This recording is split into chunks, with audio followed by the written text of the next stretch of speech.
The text message arrived at 11:47 p.m. on New Year's Eve, and Malcolm Draycott sent it himself.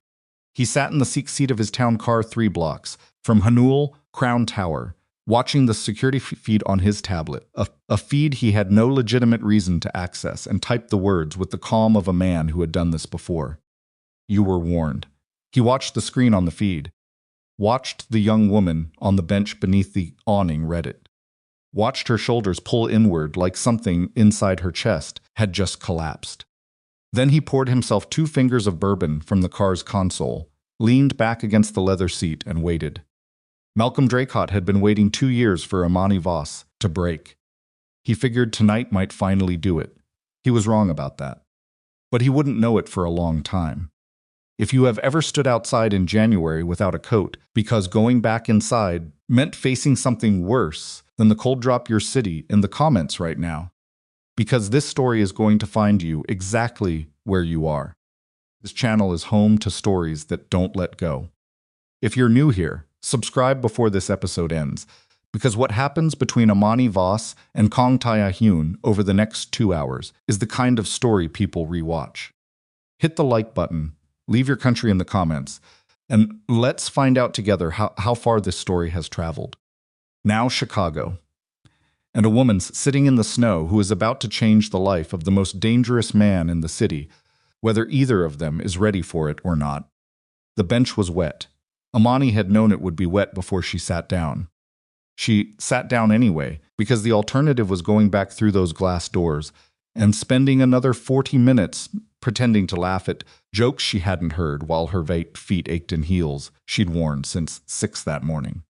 The party was still going up there. She could hear the distant thump of bass from the 40th floor, even from street level, muffled by 40 stories of glass and steel and Kang Meridian Group's particular brand of corporate extravagance. She pulled her coat tighter. It was not the right coat for tonight. She'd known that too when she'd grabbed it off the hook this morning, but it was the coat she had access to, which was not the same as the coat she needed. Most of her winter things were still in the storage unit on Ashland Avenue, packed in boxes she hadn't touched in 6 weeks, ever since she'd started moving. Her phone had 11% battery. She should call a rideshare. She should go back inside and get her bag from Coat Check and call a rideshare and go back to the place she was staying this week, a cousin's boyfriend's spare bedroom in Logan Square, a room she'd slept in 4 nights so far, a room where she kept her toothbrush and 2 changes of clothes and tried to be grateful and tried not to think about the fact that she was 28 years old and this was her life right now. Instead, she sat on the wet bench and looked at the snow coming down over Michigan Avenue and let herself feel for exactly 3 minutes exactly how tired she was. That was the deal she made with herself. 3 minutes. Then she would stand up, get her bag, call the car, and be fine. She was on minute 2 when her phone lit up. She looked at it because she always looked at it now. She'd learned the hard way what happened when she didn't. You were warned. The cold that moved through her then had nothing to do with the temperature. She knew the number. She'd memorized it the way you memorize. The number of a dog you know is loose in your neighborhood, not because you want to call it, but because you want to know when it's calling you. She was still staring at the screen when the black SUV slowed to a stop at the curb, 12 feet away.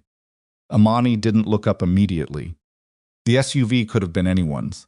Chicago had 1,000 black SUVs on New Year's Eve, carrying 1,000 people who had somewhere better to be. She kept her eyes on her phone screen and breathed through her nose and told herself to get it together. Then the door opened. She knew his footsteps. That was the thing nobody would understand. If she tried to explain it, that after 2 years of working directly for Kang Tae-hyun, she had learned the particular rhythm of how he moved through a space, and it was not like other men. Other men announced themselves. They cleared their throats, they shuffled, they made the small unconscious sounds of people who had forgotten to consider what they sounded like. Tae-hyun did not make those sounds. He moved through rooms the way weather moved through rooms. You felt him before you heard him, and you heard him before he spoke. She heard him now. Voss. That was it, just her last name. His voice was not warm, and it was not cold. It was the voice he used when he was trying to read a situation before he decided how to handle it. Imani tucked the phone into her coat pocket. Mr. Kang. She kept her voice professional, which took more effort than usual. The party isn't over yet. You didn't have to leave. I didn't leave. He stopped a few feet away from the bench. I was told you came outside 40 minutes ago. I needed air. It's 17 degrees, I'm aware. There was a pause. She finally looked up at him. He was in his suit, the dark charcoal one he'd worn to the chairman's dinner in November. The one his assistant had probably selected because someone in Tae-hyun's life had to care about things like suits, and that person was not Tae-hyun himself. He had his hands in his pockets, which was unusual. He almost never stood with his hands in his pockets. It made him look briefly like someone who wasn't certain what to do next, and that was a version of Kang Tae-hyun she was not accustomed to seeing. You didn't check out with security, he said. I'm not required to check out with security. No, he paused. But they know to tell me when you don't. She opened her mouth and closed it again. She hadn't known that. She wasn't sure how she felt about knowing it now. Before she could figure out what to say, Tae-hyun reached up and pulled off his overcoat. Don't, she started. He put it around her shoulders anyway. Not roughly, he wasn't that kind of man, whatever else he was. He draped it over her the way someone does when they're not asking permission, but they're also not quite forcing anything. And then he stepped back to his original distance, which was the most baffling part of the gesture. He gave her his coat and then gave her back her space. The coat was heavy and warm, and it smelled like the particular cedar and something combination that she had come to associate with the 41st floor of this building. And Imani hated how immediately her body relaxed into it. You should go back inside, she said. Probably. He looked at her face. What happened? Nothing happened, Voss. I'm fine, Mr. Kang. I got cold. You found me. Now you can go back upstairs and give your speech and I'll get a car. Where are you going? And there it was. The question she'd been hoping he wouldn't ask, because she did not have a clean answer for it, and Imani Voss was very good at having clean answers for things. It was most of what the job required, knowing exactly what to say when Kang Tae-hyun asked a question, understanding how to translate complexity into clarity, understanding when to speak and when to wait and when to redirect. She was not good at it when the question was about herself. I have a place, she said. Where? Her phone lit up again in her pocket. She felt it against her leg and did not reach for it, but something must have moved in her face, because Tae-hyun went very still. Show me, he said. It's nothing. Show me the phone, Imani. She looked at him. He had used her first name exactly 3 times in 2 years, all in situations where formality had become an absurd pretense. This was apparently the 4th situation. She pulled out the phone and showed him the screen. You were warned. She watched his face as he read it. She had become, over 2 years, something of an expert on Tae-hyun's face, not because she'd studied it intentionally, but because his face was the primary surface from which she gathered information about how the day was going to go. She knew the micro-expression that preceded a decision he'd already made. She knew the particular flatness his eyes took on when he was calculating rather than reacting. She knew the version of him that walked into a boardroom, and the version that took calls at 2 a.m, and the version that, twice in 2 years, she had seen look genuinely afraid. She was watching that version now. It lasted maybe 2 seconds. Then the fear folded itself away, and what replaced it was something else, something quiet and absolutely certain, and that thing was not better than the fear. That thing was the part of Kang Tae-hyun that ran an underground empire that had never once been successfully investigated, and it was looking at her phone with an expression that meant someone had just made a very serious mistake. Get in the car, he said. She gave the driver a false address. She did it instinctively, the way you do things that have become habit, rattled off an address in Lincoln Park, 2nd floor, Buzz Apartment 4B, trying to make it sound like somewhere she'd been 100 times. The driver glanced at Tae-hyun in the mirror, and Tae-hyun said nothing, just watched Imani's face as she watched the city slide past the window. She thought she'd gotten away with it. She had not. 12 minutes later, the SUV slowed to a stop in front of a brick building on Orchard Street, and Tae-hyun got out, walked to the intercom panel by the front door, and stood there reading the directory for 30 seconds. Then he came back to the car. Vacant. he said. The building's been empty since October. Contested estate. Imani said nothing. Third time, he said, and his voice had that particular quiet to it, now that she recognized as the version of him that was no longer asking. Where are you actually going? The snow was coming down harder now. Somewhere in the distance, the city's fireworks had started, the midnight show visible in the glow above the skyline, even through the fog and the falling snow, pops of gold and white spilling over the buildings like someone shaking out a sheet. It was midnight. It was a new year. Imani looked at the fireworks through the window and thought about the storage unit on Ashland Avenue and the cousin's boyfriend's spare bedroom in Logan Square and the 4 places before that, each one slightly further from what she would have called her life. And she made a decision. Not the decision Tae-hyun was pushing her toward, just the decision to stop carrying it alone for the next 60 seconds. 6 weeks, she said. I've been moving every week or two for 6 weeks. Different places. I have some things in storage, and the rest I'm managing. She paused. There have been messages and some phone calls. And once someone was outside the place I was staying, which is when I started moving more frequently. The car was very quiet. Tae-hyun did not say I knew something was wrong, or I should have pushed sooner, or any of the things that would have made her feel worse than she already did. He sat with the information for a moment. He sat with difficult information, which was in total silence, letting it settle. Why didn't you tell me? He said finally. Because it's not a work problem. You're my employee. I'm aware. That's exactly why it's not something I bring to you. Another silence. She could feel him working through the response he wanted to give, setting it aside, working through the next one. Why were you warned? He said. My father had debts when he died. Business debts, private ones, from the firm he ran. Someone has decided those are owed and has been trying to make me understand that. Your father died 4 years ago. Yes. So whoever this is has waited 4 years. Or they've been building patience. She looked at him. Or circumstances changed. I don't know. I've been trying to figure it out. Tae-hyun was quiet for another moment. Then he said, There's a guest suite on the 38th floor of the Hanyul. You've been in it, you prepped it for the Daegu delegation in September. It has its own entrance, a different elevator bank, and my security on the floor full time. Nothing gets to that floor without my knowing. She looked at him. I'm not ordering you, he said, and the way he said it flat, without emphasis, like it cost him something to make the distinction, told her it was the truth. I'm telling you what I can offer. What you do with it is your decision. Imani thought about the spare bedroom in Logan Square. She thought about the text message. She thought about the way she'd felt when the phone lit up tonight, the way her whole body had contracted around the fact of it. She thought about Kang Tae-hyun sitting in the back of a black SUV on New Year's Eve, handing her his coat. Okay, she said. He nodded once and told the driver the address.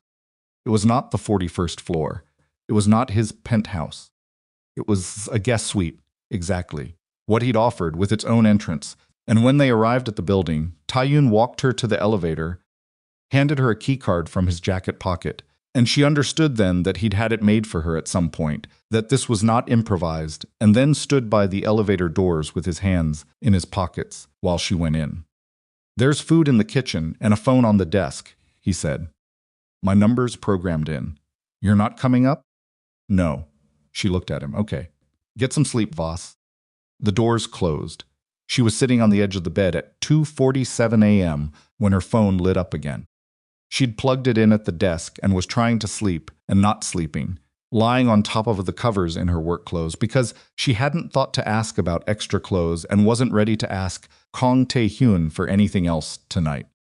The suite was warm. It smelled like neutral, expensive things, clean linen, a faint trace of wood polish.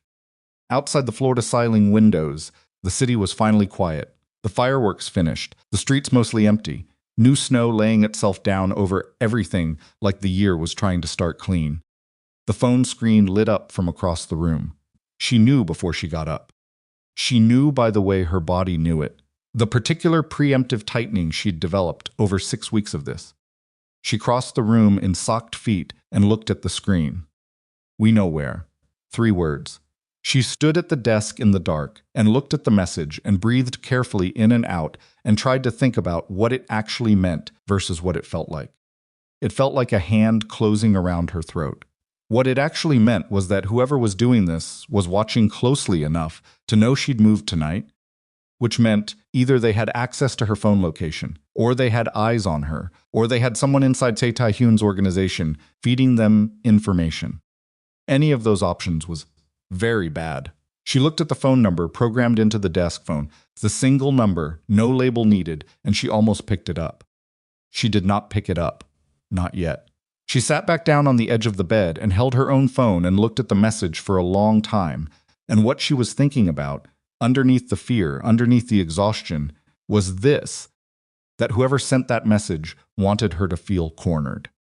Wanted her to feel like there was nowhere safe, no option left, nothing to do but comply with whatever came next. She was not going to comply with whatever came next.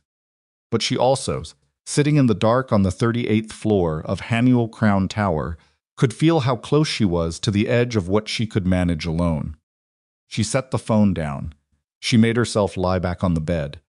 She stared at the ceiling of the most expensive room she'd slept in for 6 weeks and let herself be angry, said some scared, because anger was more useful and she was better at it. And then she let the anger settle into something harder and quieter, which was the part of her that had survived her father's death and the debt collectors and 4 months of her mother crying in the next room and 2 years of working 60 hours a week for a man who ran a criminal empire in addition to a billion-dollar corporation. She had survived harder things than someone who sent text messages in the dark. Tomorrow she would figure out where they were coming from. Tonight she just needed to get through until morning. She was still awake when the first gray light came through the windows, and by then she had already started building a list. The list Imani made in her head before dawn had 7 items on it by the time gray light fully took over the windows, and none of them involved asking Kang Tae-hyun for help. That was the first thing she told herself when she finally sat up at 6:15 and looked at the city below, gray and white and brutally still. The kind of January morning that made Chicago feel like a city that had never heard of warmth. Like winter was not a season here, but a permanent condition. She could see the lake from the window. She could see it, and it looked exactly like how she felt, dark, moving, and impossible to cross. She was not going to involve Tae-hyun. She repeated this to herself while she washed her face in the guest bathroom, with its white marble and its folded towels and its small dish of individually wrapped soaps that nobody had touched. She repeated it while she smoothed her work clothes as best she could and pulled her hair back with the single elastic she kept in her coat pocket for emergencies. She repeated it while she stood in the kitchen of the suite and found, as Tae-hyun had said, food, not junk food, not a basket of corporate mini-muffins, but actual groceries, as though someone had stocked the refrigerator specifically for a person who might need to eat real meals for an extended period. There were eggs. There was coffee, and the machine was already programmed. There was a container of cut fruit and 2 kinds of yogurt and a loaf of bread that was not the cheap kind. She stood in front of the open refrigerator for longer than necessary, looking at the eggs. Then she closed it and made coffee and sat at the kitchen table and looked at her phone. The text from last night was still there. We know where. She had not deleted it. She didn't delete any of them anymore. She'd learned that much. They were evidence. They were documentation. She was building something, slowly, the way you build anything when you have limited resources and no institutional support, which was carefully, quietly, one verified piece at a time. She was on her 2nd cup of coffee when someone knocked at the door. Not the desk phone, which Tae-hyun would have used. An actual knock at the suite door, which meant it was someone who had physical access to the 38th floor, which meant it was authorized, which still didn't make her relax even a little. She crossed to the door and looked through the peephole.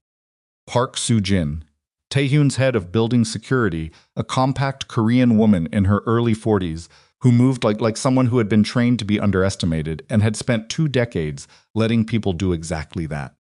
Imani had interacted with her dozens of times in a professional capacity and trusted her about as much as she trusted anyone in Tae-hyun's orbit, which was conditionally and with her eyes open. She opened the door, Ms. Voss.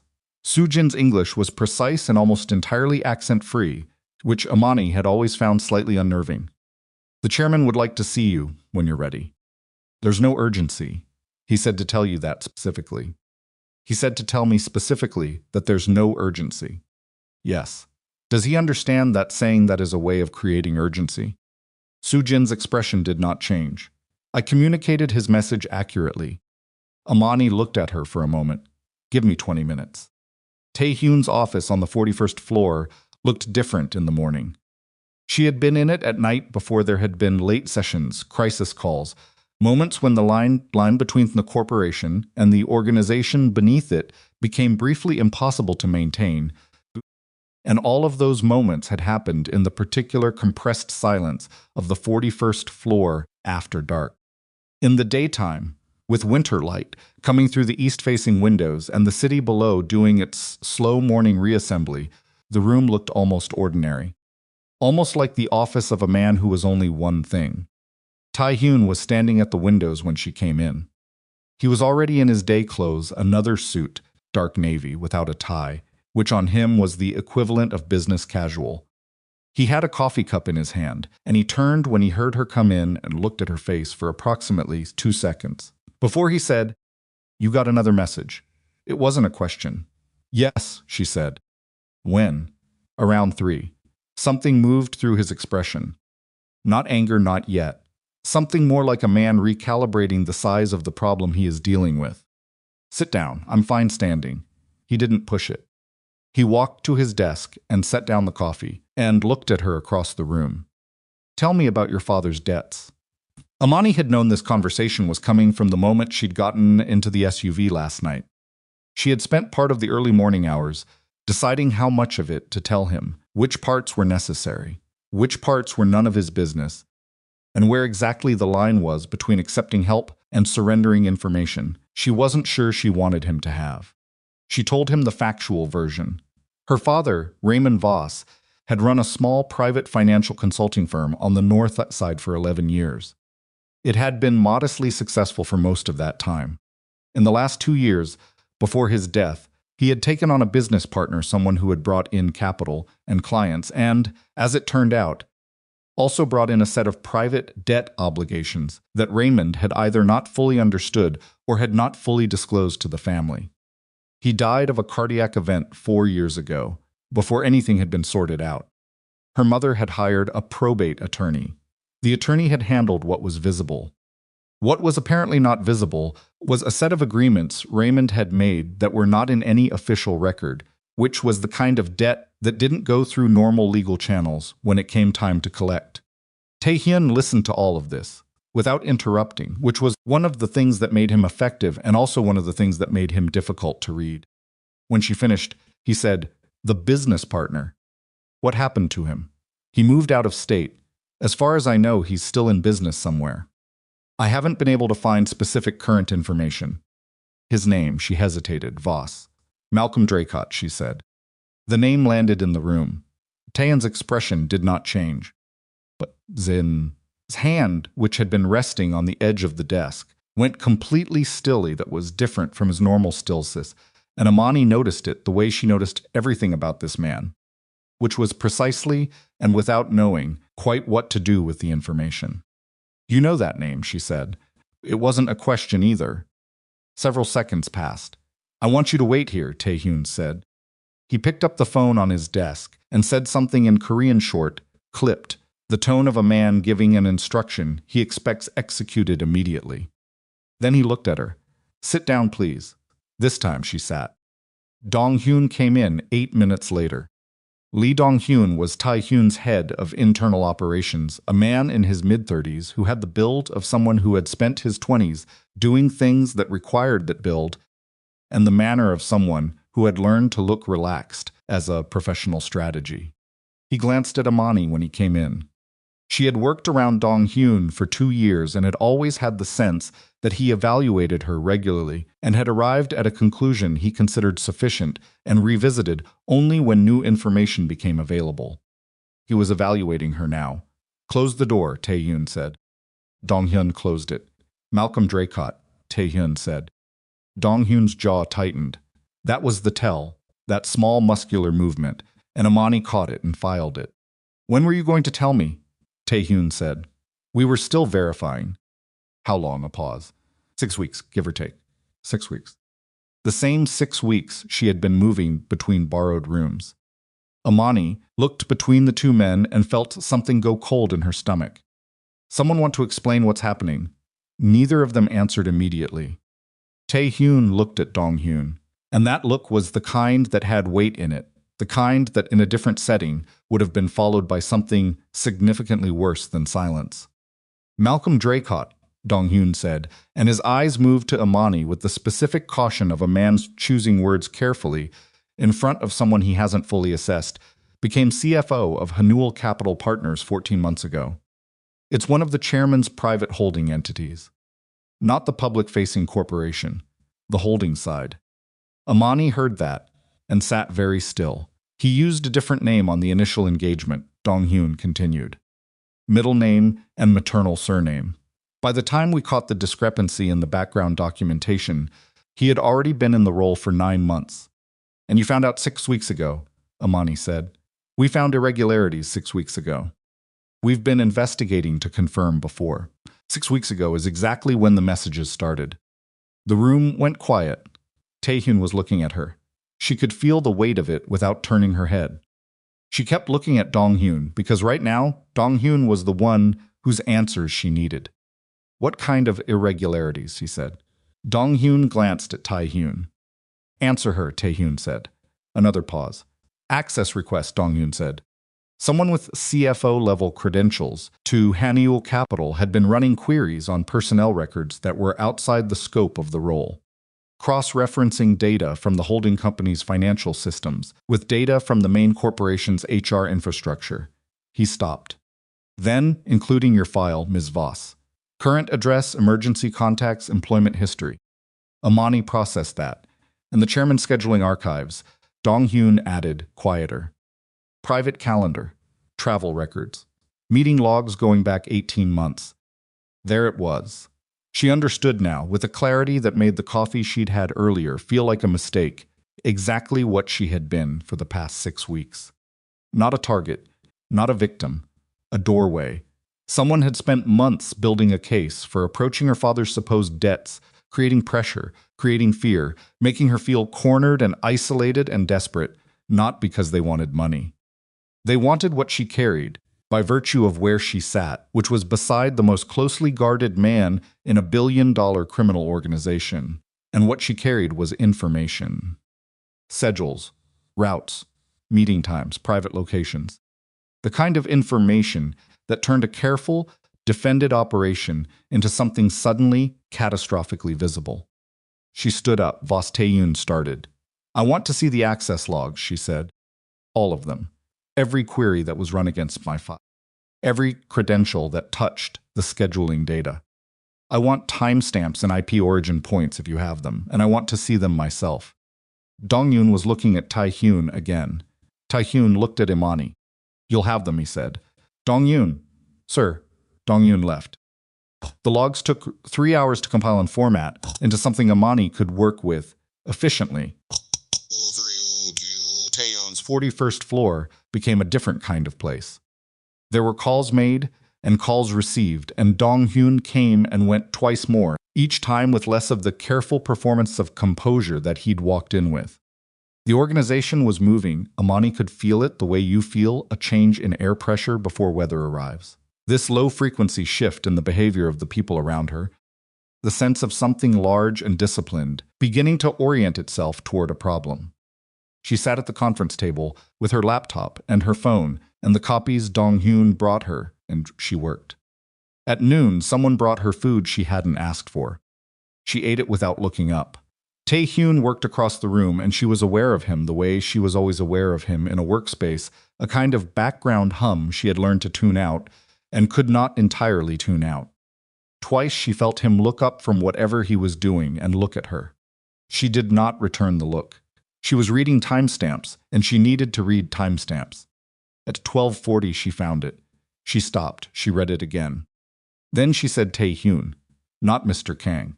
She didn't catch herself in time. He was at the table in 11 seconds. She turned the laptop so he could see the screen. This credential, she said, pointing.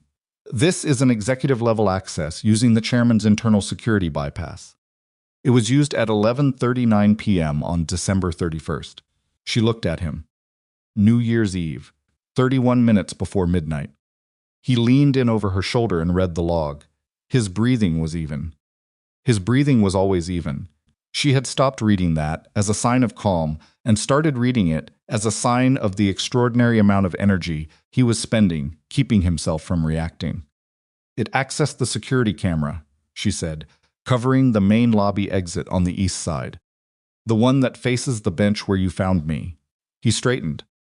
Someone used your credentials, she said, or credentials that route through your system with your clearance level, to watch the camera. While I was sitting outside, she kept her voice steady. She was very proud of how steady she kept her voice. Someone watched me leave the party, Tae-hyun. Someone watched you come out. Someone watched you put your coat around me and watched me get in your car. She looked up at him. And then at 3 a.m. they sent a message that said, "We know where." The silence in the room was total. Tae-hyun's face had gone to that particular flat place she recognized, the place beyond calculated, the place where the calculation had already finished, and what remained was the decision about what to do with the result. She had seen that face twice before in 2 years. Both times she had not been in the direct path of whatever came after. She suspected those were fortunate circumstances. Someone inside, she said. Not just Draycott. Someone with access to your building systems. Your camera infrastructure. Your executive credentials. Yes, he said. The word came out very quiet, which means Draycott didn't build this alone. No, he said, he didn't. She looked at him. Who has access at that clearance level? He was looking at the screen. His jaw was tight. She could see a muscle working in it very slightly, and that small movement told her more about how he was feeling than anything else in the room. 14 people, he said, in this building. Then you have 14 people to look at. He looked at her then, finally fully, and there was something in it that she wasn't ready for, not anger, not the cold executive distance, but something raw and undefended that he shut down almost immediately, but that she caught in the fraction of a second before he closed it off. It looked like a man who was understanding in real time that the enemy he needed to find was someone he had trusted enough to give the keys of his house to. I'm going to need you to go back to the suite, he said. I'm going to need you to not tell me to go back to the suite. Voss, I found that. She gestured at the screen. I found it because I know how to read this kind of data, and I know how to look for access pattern anomalies, and I know what your scheduling architecture looks like because I built most of it. I am an asset to this investigation, and treating me like something to be put somewhere safe is a waste of what I can actually do. He looked at her for a long moment. Fine, he said. You stay. Thank you. But you eat something other than half a sandwich. She blinked. What? He nodded at the plate someone had brought, which she had consumed approximately 40% of. You've been working for 6 hours. Eat the rest of that, and then we'll go through the credential holders together. It was such an absurd pivot that she almost laughed, which was not an emotion she had expected to have today. She pulled the plate back in front of her and picked up the other half of the sandwich. Don't hover, she said. He went back to his side of the table. By mid-afternoon, they had eliminated 6 of the 14 credential holders on the basis of physical location data confirmed whereabouts on New Year's Eve. Verified through means she didn't ask about 2 specifically. That left 8. Dong-hyun came in at 3:40 with a look on his face that Imani recognized from Tae-hyun, the look of someone who has finished calculating and is now deciding what the result means. There's something else, he said, without preamble, which told her it was bad. Say it, Tae-hyun said. Dong-hyun looked at Imani. Say it, Tae-hyun said again. The access queries on Ms. Voss's file weren't the only thing Draycott ran, Dong-hyun said. He ran deeper queries on the broader personnel structure. Accessed emergency contact records for 14 senior staff members. Cross-referenced them against a database we don't own. We found the echo in the data traffic. Whoever he shared that information with has family contact details for almost every senior-level person in the organization. A pause, including Dong-hyun said, and his voice dropped about 3 degrees, the chairman's private contacts. The ones that don't appear in any corporate documentation. The room absorbed that. Tae-hyun sat very still. Imani thought about what that meant, not abstractly but concretely, in terms of what it exposed, and to whom and how fast something could move once those names and numbers were in the wrong hands. There were people connected to Tae-hyun whose connection was supposed to be invisible. People who mattered to him. People whose names in the wrong database were not an inconvenience, but a threat. "My mother," Imani said. Dong-hyun looked at her. "Her information was in your emergency contact file." "Yes."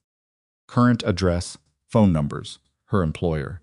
Imani put the rest of the sandwich down. "I need to call her," she said. "We can put a Dong-hyun started." "I need to call her myself," Imani said. "Right now. And then I need to talk about what we're doing about the fact that someone has her address." A sound like green wood splitting, she stood, pulled her phone from her pocket, and walked to the far side of the room, putting her back to both of them, because this was one phone call she was going to make without an audience. Her mother answered on the second ring. "Imani, you never call in the afternoon on workdays." "I know, Mama." Her voice was level. She was very focused on keeping it level. "I just wanted to check in. How are you? How's the house?" A pause. Her mother, Celestine Voss, 61 years old, retired school administrator. A woman who had survived more than Imani gave her full credit for and who had a particular radar.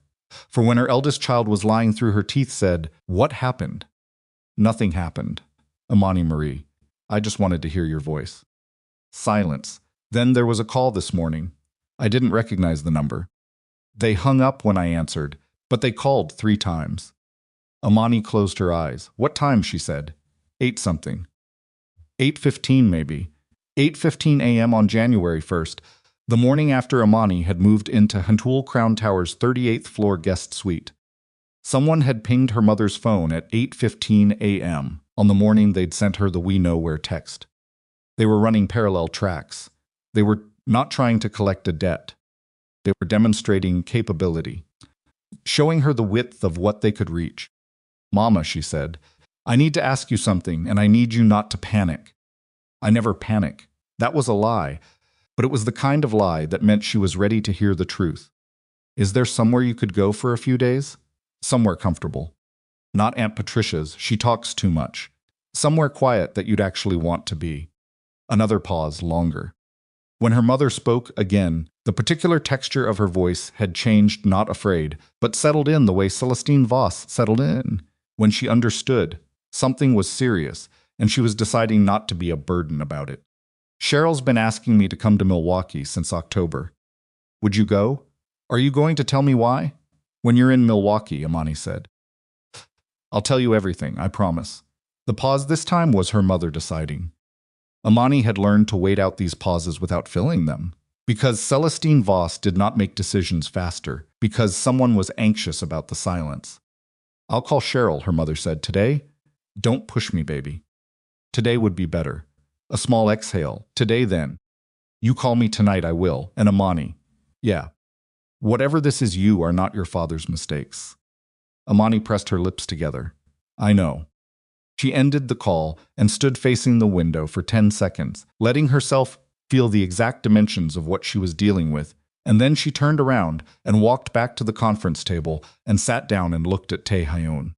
"I want to see everything Draycott accessed," she said.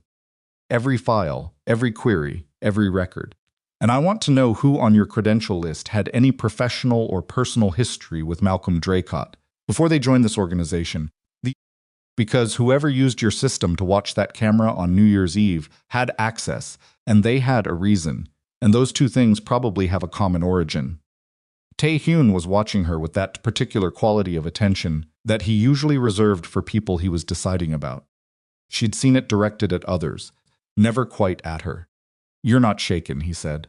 "I'm plenty shaken. I'm just not letting it run the room." Something shifted in his expression. Not warmly, he didn't do warmth, the way other people did warmth. But there was a recognition there, and she filed that too, without knowing what to do with it. Dong-hyun, Tae-hyun said, "Get me the professional history files on all 8 remaining credential holders. I want everything before they came to us, connections to financial sector players, any Draycott adjacency, however thin." Dong-hyun left again. They worked until 7 p.m., then until 9. The list of 8 became a list of 4, then 3, and then Dong-hyun came in with a piece of paper and put it on the table in front of Tae-hyun with the expression of someone who has confirmed a thing they had hoped to disprove. And Tae-hyun looked at it and went still in the particular way of a man absorbing a wound. Imani looked at the name on the paper. She didn't recognize it. It wasn't Dong-hyun, it wasn't Soo-jin, it wasn't anyone from the inner circle she'd learned to read over 2 years. It was a name from the building operations, infrastructure, someone in the technical layer, credentialed to perform maintenance on the camera and security systems, and therefore credentialed at the executive level to access the systems themselves. Someone invisible in the way that technically essential people are invisible. Someone who had been invisible long enough and carefully enough to pass for furniture. "How long?" Tae-hyun said. Dong-hyun said a number. Tae-hyun set the paper down, and then his phone rang. It was a number Imani didn't recognize. Tae-hyun looked at the screen for half a second. She saw his jaw tighten and answered it and listened, and she watched the blood drain from his face in the slow, terrible way of someone hearing something they already half knew was coming. He said 3 words in Korean, very quietly. Then he ended the call. He did not look at Imani immediately. He looked at the table for a moment.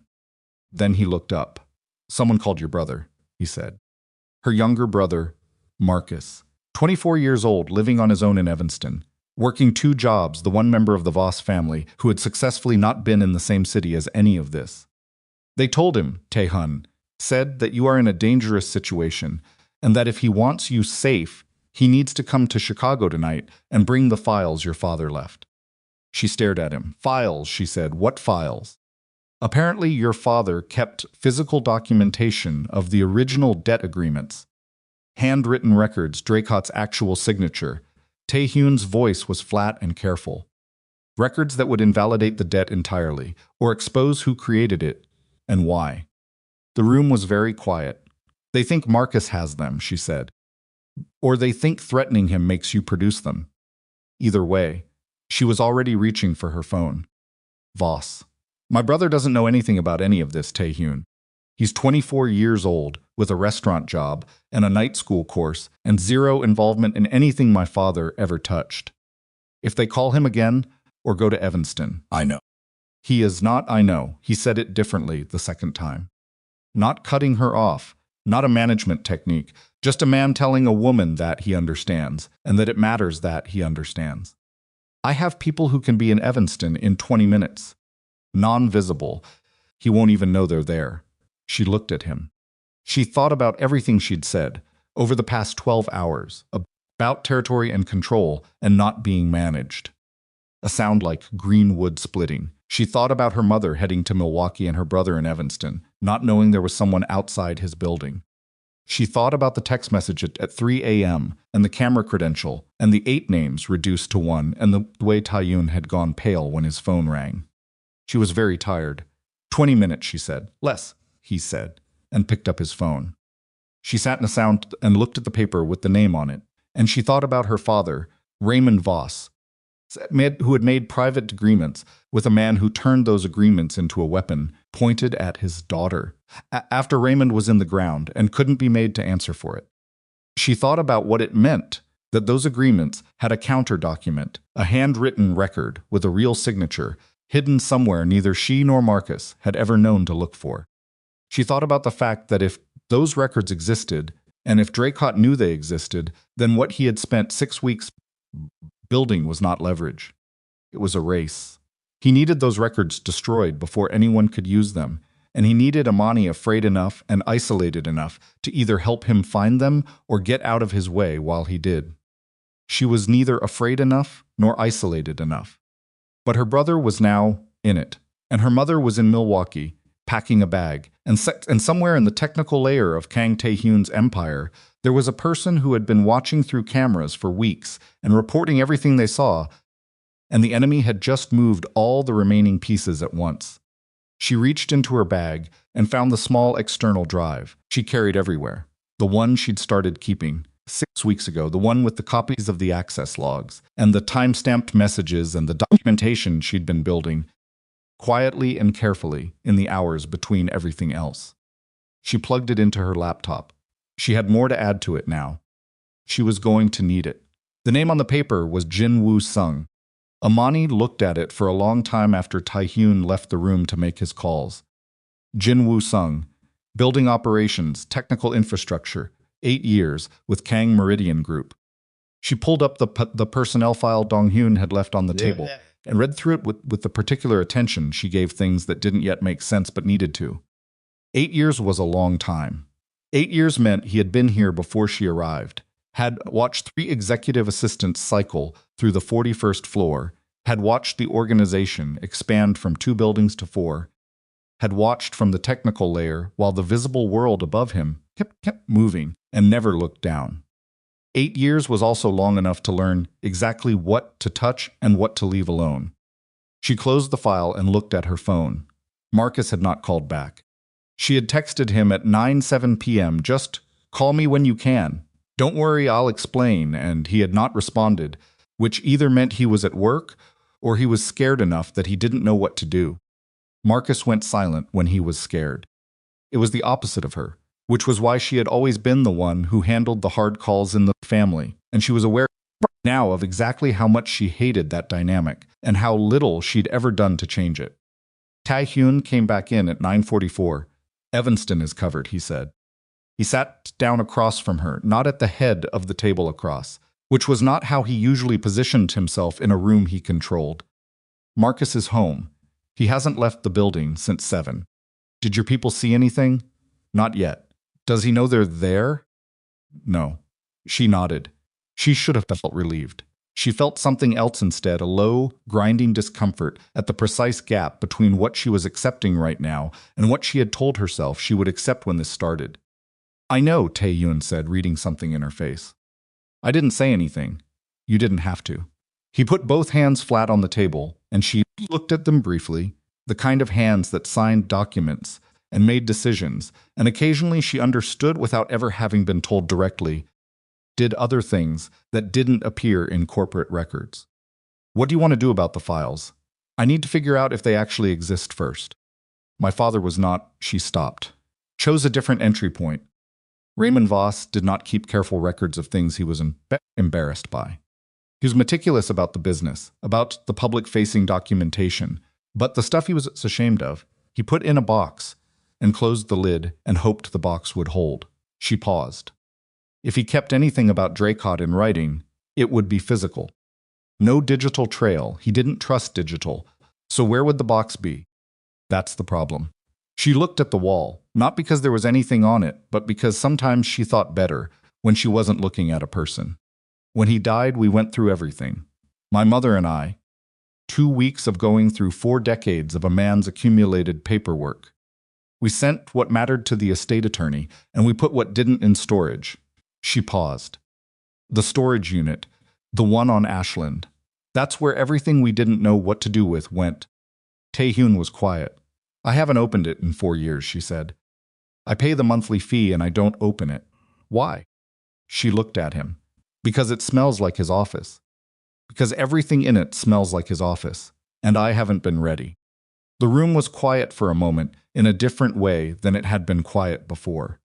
He didn't say anything, and she was grateful for that. She was very specifically grateful that he did not say anything soft or careful or well-intentioned that she would then have to manage. We need to go to the storage unit, she said. When? Tonight. They went at 11:30, after Dong-hyun confirmed that the block around the Ashland Avenue facility had been checked and was clean. Tae-hyun drove himself, which surprised her. She'd become accustomed to the SUV and the driver and the particular quality of being moved through the city in the back seat of someone else's vehicle. He drove a car she hadn't seen before, dark gray and unremarkable, the kind of car that was specifically designed to look like nothing worth noticing. The storage facility was one of those orange and gray industrial places that lined up along Ashland, like a row of identical buildings that had given up, trying to look like anything other than what they were. Her unit was on the second floor, accessible by an elevator that smelled like motor oil and stale air.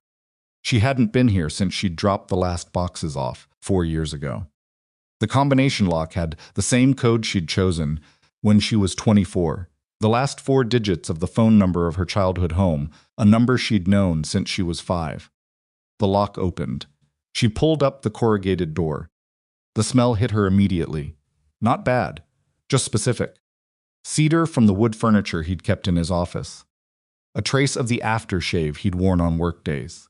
Paper, old paper, the paper smell of someone who had read everything in print and kept all of it. She stood in the doorway for a moment with her hand on the doorframe and breathed through her nose twice. Tae-hyun stood slightly behind her and to the left, far enough that she wasn't crowded, close enough that she knew he was there. She went in. The boxes were labeled in her own handwriting. She had done that 4 years ago, labeled everything in black marker, neat capitals, the way you do things when grief is making you very focused on small tasks, because small tasks are the only things that feel manageable. Office documents financial, office documents correspondence, personal books, personal misc.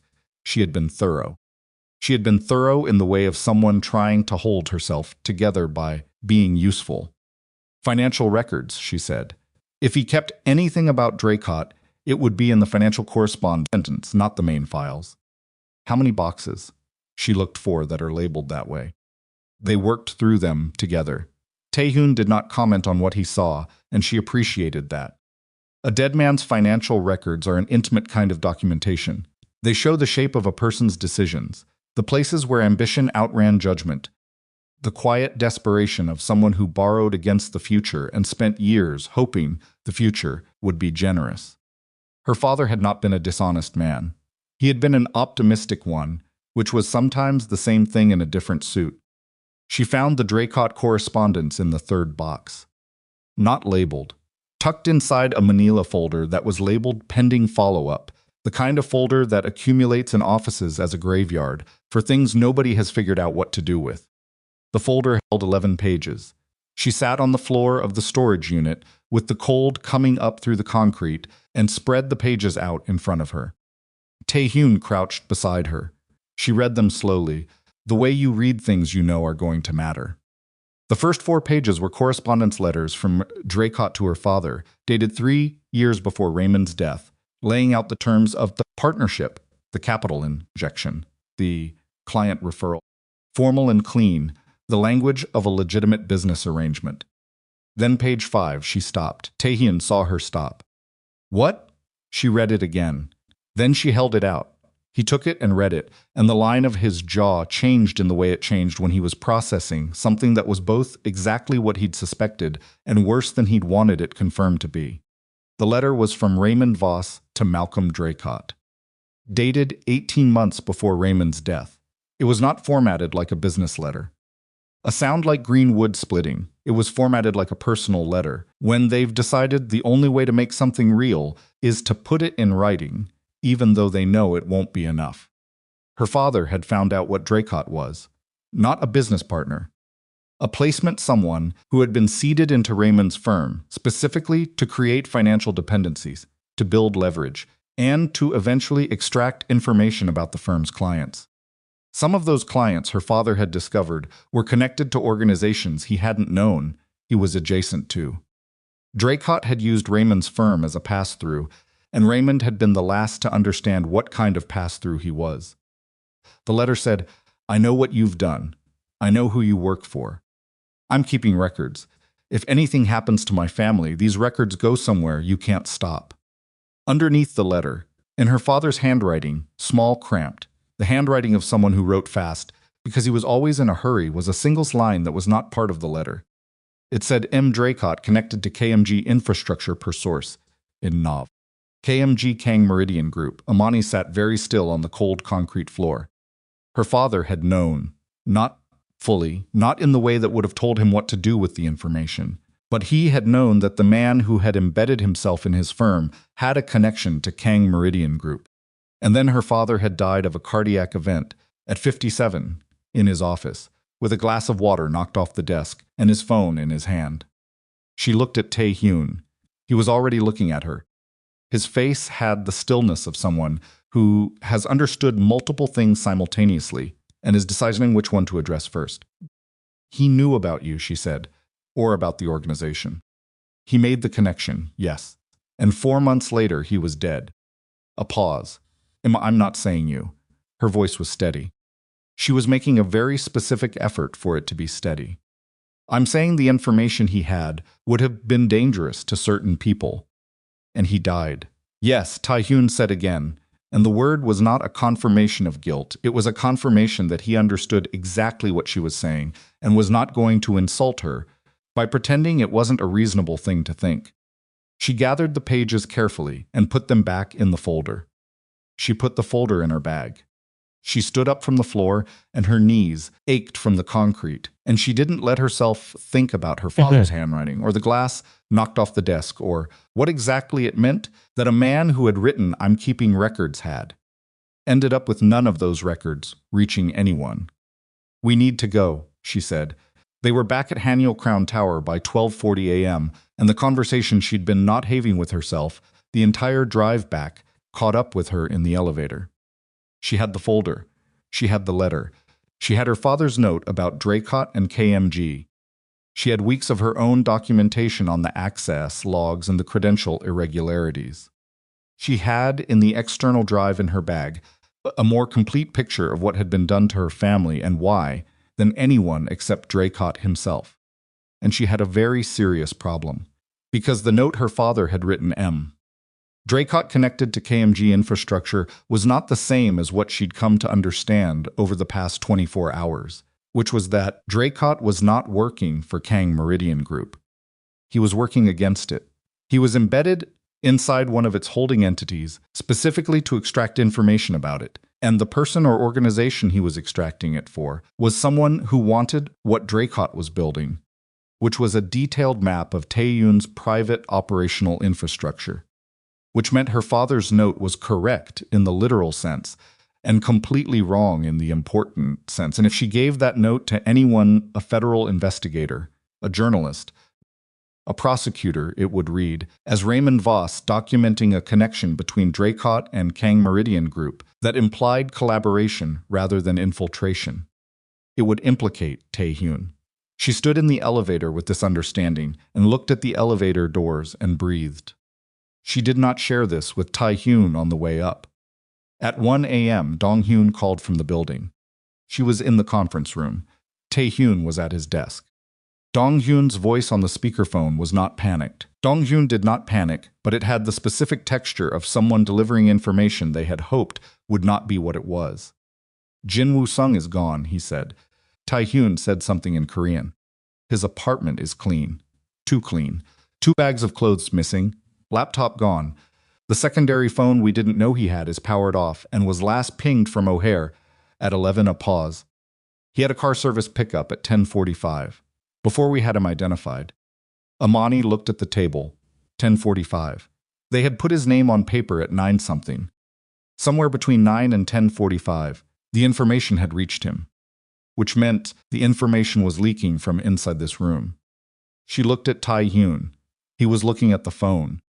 His expression was the expression of a man doing math he doesn't like the result of. "Who knew we had the name?"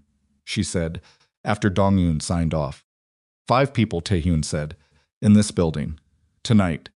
5 people who have been in or out of this floor in the past 3 hours. Yes." She thought about that.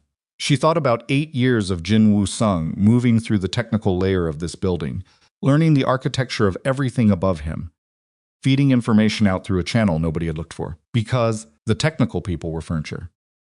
She thought about the fact that he'd known his name had surfaced before they'd had time to act on it, which meant his pipeline was faster than their investigation. "Draycott knows we have the folder," she said, "or he will within the hour. Probably. Then the timeline just changed." "Yes." She pulled out her phone. Marcus had texted back at some point in the last hour, just, "I'm fine, call me tomorrow," and she exhaled and typed back, "Good. Stay home tonight." She sent it and put the phone down and looked at Tae-hyun. He's going to move on my mother, she said. Or Marcus. Or both. Not because he thinks they have the files anymore. He'll guess I found them, or he'll guess I'm close. He'll move on them, because that's the only leverage he has left. Then we move first, she said.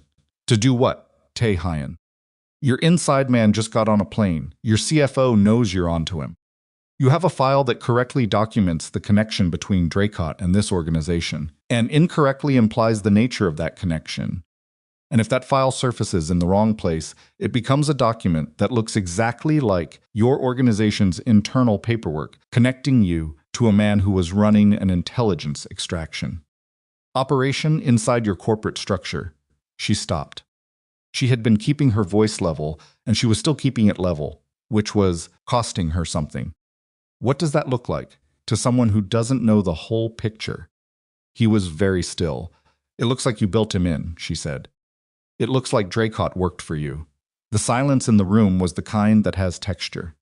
She could hear the building, faintly the HVAC running, the distant presence of the city outside the windows. I didn't know about your father, Tae-hyun said. Imani. I need you to hear that clearly.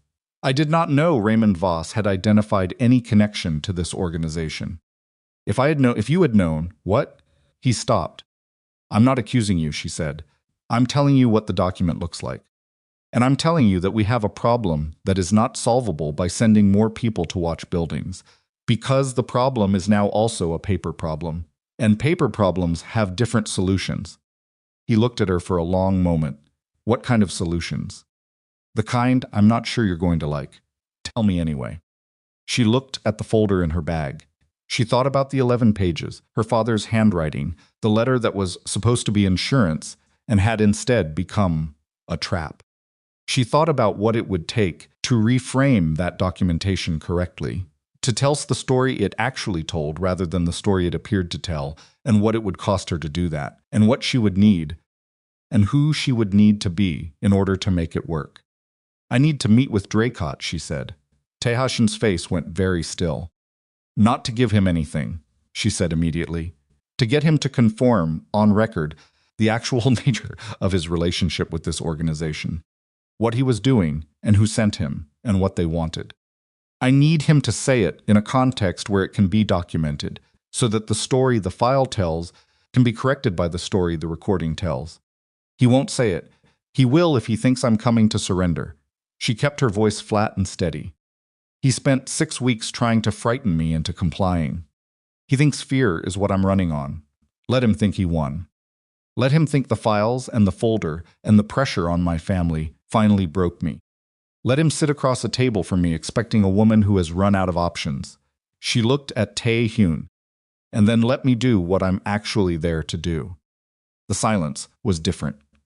Now, he was looking at her with the full-weight version of his attention, the version that he used when he was deciding about something that he understood could not be undecided later. You'd go alone, he said. I'd have to. He'd never meet me if he thought you were anywhere near it. And if he decides he's done with the approach and pressure strategy and moves to something else. She understood what he was not saying. That's a risk. It's not a risk I'm willing to take with your life. It's not your risk to decide. His jaw tightened. Imani Tae-hyun. She said his name the way you say something when you need a person to hear it and not respond to it. I know what I'm asking. I know what it costs. But we have 6 weeks of documentation, a folder of my father's records, and a man who just fled an airport because he's running out of time and knows it. Desperate people make mistakes. Desperate people talk. And I know how to sit across a table from a man who thinks he has all the power and wait for him to prove he doesn't. He stood up from the desk. He walked to the window and stood with his back to her for a moment, which was unusual enough that she stayed quiet. Tae-hyun did not turn his back on rooms he was trying to control. He turned his back on rooms when the face he was making was one he had decided not to show. When he turned back he wore was the one she recognized least, not the cold executive, not the calculating chairman, not the criminal organization head behind the tailored suit. It was something older and more unguarded than any of those, the face of a man who has held himself away from something for a long time and is running out of structural reasons to keep doing it. When we're finished with this, he said, I need to tell you something about your father. About what I know, and what I should have put together sooner than I did. She went still. Not tonight, he said. Tonight we plan. But when it's over, he looked at her steadily. I owe you that. She held his gaze for 3 seconds. Okay, she said. He nodded once. Then tell me how you want to run it. She opened her laptop. She pulled out her external drive. She put the folder on the table between them, and she started talking. They worked until 4 a.m., mapping every piece of documentation she had against the story it told, and the story they needed it to tell, identifying the gaps that only Draycott's own words could fill, constructing the context that would transform a meeting he thought was her defeat into something she was building from the ground up. At 4:15, her phone buzzed. She picked it up. An unknown number, not the same number as before, a new one. She showed it to Tae-hyun without a word, read the message. Then he read it again, and she saw something happen in his face that she had never seen before. In 2 years of studying this man's face, she saw him actually, visibly, not be able to control what it did. She looked back at the screen. The message said, "Your mother's train to Milwaukee arrives at 6:42 a.m. Coach car 3, seat 24A. Come alone to the address below by 6:0 am, or the woman in seat 24A has a problem before she gets off." Below the text was an address on the south side, and below the address, one more line. It said, "You should have cooperated 6 weeks ago, Ms. Voss. Now the clock is running, 4:53 a.m. Imani read the message 3 times, not because she didn't understand it the first time, because she needed her body to catch up to what her mind had already processed, and her body was doing that thing it did under extreme stress where everything slowed down and sharpened simultaneously: the texture of the phone case against her palm, the sound of the HVAC overhead, the particular quality of Tae-hyun's breathing 6 feet away from her, which had changed in the last 30 seconds into something controlled and deliberate in a way that meant he was working very hard at it. Coach car 3, seat 24A. Her mother had told her the seat number herself. In their phone call, Celestine Voss, who had packed a bag and called Cheryl and gotten on a train because her daughter asked her to, because she trusted her daughter, and now someone had that seat number, which meant they had been listening to the call, or they had eyes on the train station, or both. Imani set the phone down on the table with the screen facing up. "Don't," Tae-hyun said. She looked at him. "Don't make the decision in the next 30 seconds, he said. "Give me 90. We have 63 minutes. I know what we have." He was already moving to the desk, to the phone, to Korean she couldn't follow, short words and shorter responses. She watched him work and made herself sit still and think, because if she moved right now, she would move toward the door, and that was not the right move yet, and she knew it, even though every part of her body was screaming at her to go. Her mother was on a train. Her mother, who had never asked for a single thing in this situation, who had packed quietly and called Cheryl and gotten on a train at what must have been midnight or 1 in the morning, because she trusted Imani's voice when Imani said, "Come on, it's important." Who was asleep right now in coach car 3, seat 24A? A sound like green wood splitting, with no idea that someone had bought a seat near her, or was watching her, or had sent her daughter a message with her seat number in it, like a door left open to show they could walk through it any time they wanted. Tae-hyun got off the phone. "I have 2 people on that train." She looked up when they boarded in Glenview. "Next stop is Milwaukee. They're already in that car." He held her eyes. "Your mother is fine. She's asleep. Nobody has approached her." Imani breathed out through her nose. "Okay." The address and the message. He turned the laptop toward her.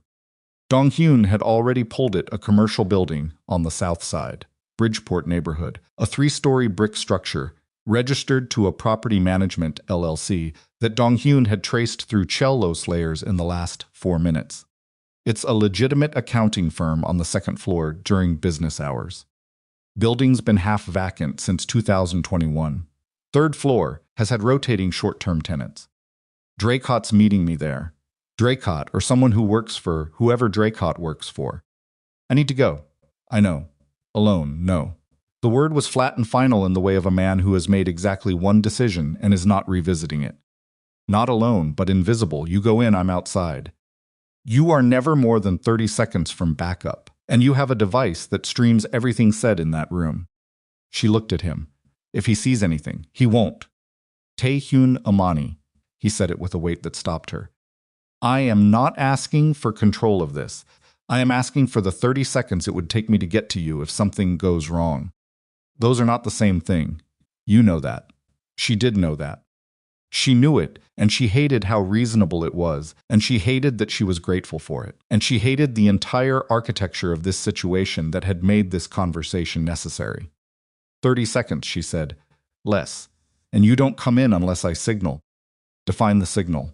She thought for 3 seconds. I'll say I need to make a call. Anything with the word call in it. He nodded. Get your coat. They were in the car at 5:11 a.m.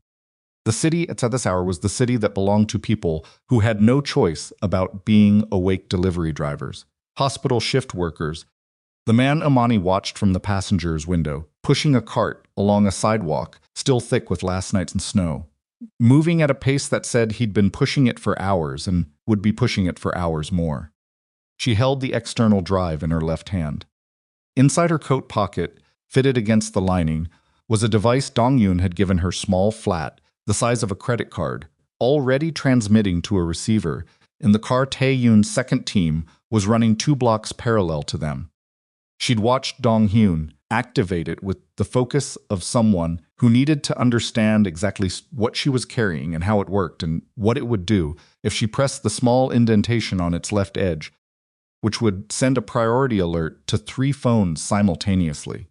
She had not asked what would happen after the priority alert. She didn't need to. Tell me about Draycott, she said. They had 30 minutes before she needed to be inside. Tae-hyun kept his eyes on the road. What do you want to know? What you know. What your investigation found before tonight. A pause. He came out of private equity. Mid-tier firm in Indianapolis, moved to Chicago in 2015. On paper, clean career, legitimate credentials. The CFO placement in Hanul Capital came through a third-party recruiting firm that we've used before, which is how the vetting missed the documentation irregularities. He paused. The firm that placed him, we've since identified it as having placed 2 other individuals inside organizations with profiles similar to ours. Both placements ended in information breaches, one in Seoul, one in Vancouver. So he's done this before. The person he works for has done this before. Draycott is one instrument. Who does he work for? Another pause longer. We have a name. We're not certain of the full structure above that name. Tell me the name, he told her. She didn't recognize it. She said so. You wouldn't, Tae-hyun said. He's not visible.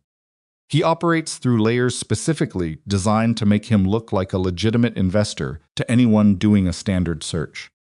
What he actually does is acquire operational intelligence about organizations like mine and monetize it to competitors, to people who want leverage, occasionally to law enforcement entities in certain jurisdictions where that kind of transaction is more fluid than it should be. She processed this. So Draycott wasn't going to use the information himself. He was going to package it and sell it. Yes. And whoever bought it would have a detailed map of this organization's private infrastructure. Meeting schedules, travel routes, financial holding structures, personnel. Enough to dismantle us from the outside or make us permanently vulnerable from several directions at once. He glanced at her briefly. Your proximity to me made you the most valuable access point available. Without going directly after someone, I would have noticed immediately. She sat with that for a moment. Valuable access point. 2 years of careful professional work, 2 years of being exactly as good at her job as she was. And the thing that had put her in a storage unit on a concrete floor at midnight and put her mother on a train at 1 a.m. was the fact that she was sitting 30 feet from Kang Tae-hyun for 60 hours a week and nobody had found a faster way in. I want him to say who he works for, she said, on the recording. I need that name confirmed in his own voice. He may not. He will if he thinks the meeting is going his way. Desperate people who think they've won talk too much. It's the same mechanism that made him send that message tonight. He's running out of time, and he knows it. And people who know they're running out of time take risks to feel like they still have control. She looked at the city moving past the window. I'm going to let him feel like he has control, and then I'm going to need him to feel something else. Tae-hyun was quiet for a moment. Then, what did your father's letter say exactly? The line about Draycott and KMG. She resuscitated it from memory. He was quiet for a longer moment. Your father was smart, he said finally. He found the thread. He just pulled it in the wrong direction. He was trying to protect us. I know, a pause. He was also afraid. And afraid people write letters instead of making calls because letters feel permanent and calls feel like confrontation. She thought about the letter in the folder in her bag. The formal language of the first 4 pages, the careful business letter structure, and then page 5 with its handwriting that was not careful at all, just fast and scared and trying to build something that would hold. Her father writing into the dark, hoping the dark would be afraid of what he'd put on paper. He was trying, she said. Yes, Tae-hyun said, just that. The building on the south side looked exactly like what it was, a 3-story brick structure that had been built in a decade when utility was the only architecture anyone in that neighborhood had time to think about. The second floor lights were off. The third floor had a single window with light behind it, visible as a faint yellow rectangle against the pre-dawn gray. Tae-hyun parked 2 blocks south. He turned off the engine and looked at her. She checked her coat, external drive in the right interior pocket, documented folder in the left. The device against the lining, transmitting. Phone in her jeans pocket with the ringer silenced. Her hands were steady. She checked them, specifically, because she needed to know, and they were steady. The moment it goes wrong, Tae-hyun said. I know. Imani. She looked at him. At 5:40 a.m. in a parked car on a dark street in Bridgeport, with snow on the ground and the temperature at 14 degrees, and her mother asleep, in a train car 60 miles north, she looked at Kang Tae-hyun and saw the version of him she had been catching glimpses of for 2 days. The version, without the architecture of control around it. And it was a version that cost him something to show, and she understood that, and she didn't have time to do anything useful with it. I'll come back, she said. He looked at her for 2 more seconds. Then he nodded once. She got out of the car. The lobby of the building was unlocked, which told her someone had been here recently to make sure it would be. The elevator was old, and she didn't take it. She took the stairs, which were concrete and institutional, and smelled like the particular cold of a building that wasn't being heated past the minimum required to keep pipes from bursting. Her footsteps were careful. She knew where she was going. 3rd floor. The door at the end of the hall had light under it. She stopped outside it for 3 seconds. She was breathing normally. She made a deliberate inventory. Folder in left pocket, drive in right, device transmitting, phone silenced, 30 seconds. Then she opened the door. The room was a former office space. Stripped to its essentials, 2 folding chairs, and a table that had seen better decades, a space heater in the corner that was working hard enough that the room was actually warm. A fluorescent fixture overhead that buzzed faintly. There was a window on the far wall, with the blinds partially open, the city's pre-dawn gray coming through the slats. Malcolm Draycott was sitting in one of the folding chairs. He was older than the photo she'd found in her father's correspondence. Mid-60s now, a wide, soft-looking man who wore his weight the way men do when they've spent their lives behind desks and have made their peace with it. He had gray hair and pale eyes behind gold-framed glasses and the specific physical ease of a man who has spent so long being the one who sets the terms of things that his body had stopped, remembering what it felt like to be uncertain. He looked at her and he smiled. It was not a good smile. Ms. Voss, he said, sit down. She sat in the other folding chair. Across the table from him, 3 feet of cheap laminate between them. She put her hands in her lap and looked at him, and did not say anything. I was beginning to think you'd try something complicated, he said. I'm glad you didn't. It would have made this unpleasant for people who don't deserve that. My mother is fine, she said. Tell whoever's on that train to stand down. Something moved in his eyes, a small recalibration, the look of a man adjusting to information he hadn't expected her to have. Then the ease came back. She'll be fine when we're done here. It's simple, Ms. Voss. You give me the physical documentation from your father's files, and you give me your copy of whatever you've compiled from the Kang Meridian systems, and everyone goes home. He paused. Including you. She looked at him. That's it? That's it. You spent 6 weeks terrorizing my family for a folder and a hard drive. I spent 6 weeks trying to avoid this meeting, he said. You're stubborn. It's a quality I can respect, and also a quality that made this significantly more expensive than it needed to be. He folded his hands on the table. He had the hands of a man who had never worked physically smooth, soft, the hands of a person whose damage was always done by proxy. Your father understood how to threaten without having any actual leverage. You've been doing the same thing. Building documentation, creating a record, it's good instinct. But documentation only matters if you have somewhere safe to take it, and every channel you might use to take it has already been considered. Considered by who? By people who have been doing this considerably longer than you have. Your employer. A small pause. The ease flickered very slightly, just for a moment. Then I have several business relationships. The one that placed you in Hanuel Capital, she said. Through the recruiting firm. The same firm that placed similar people in Seoul and Vancouver. She watched his and saw the flicker again, wider this time, and pressed into it. We know the structure, Mr. Draycott. We know the method. What I'm missing is the name that sits above the placement firm, and I think you're going to tell me. The ease was gone now. He leaned back slightly and looked at her with a different quality of attention, not the patronizing comfort of the opening exchange, but the look of a man reassessing the situation he thought he'd walked into. You didn't come to surrender, he said. Did you actually think I would? A silence. Then something unexpected happened, he laughed. It was short and dry, and it was the first genuine thing she'd seen from him. Your father had the same problem, he said. He couldn't leave it alone either. Once he found the thread, he just kept pulling. He shook his head. It cost him. The room went cold in a way that had nothing to do with the temperature. She held his gaze. What did it cost him? He died of a cardiac event, Draycott said, and his voice was smooth and neutral and completely empty of remorse. It's in the medical record. The stress of a failing business, the financial pressure.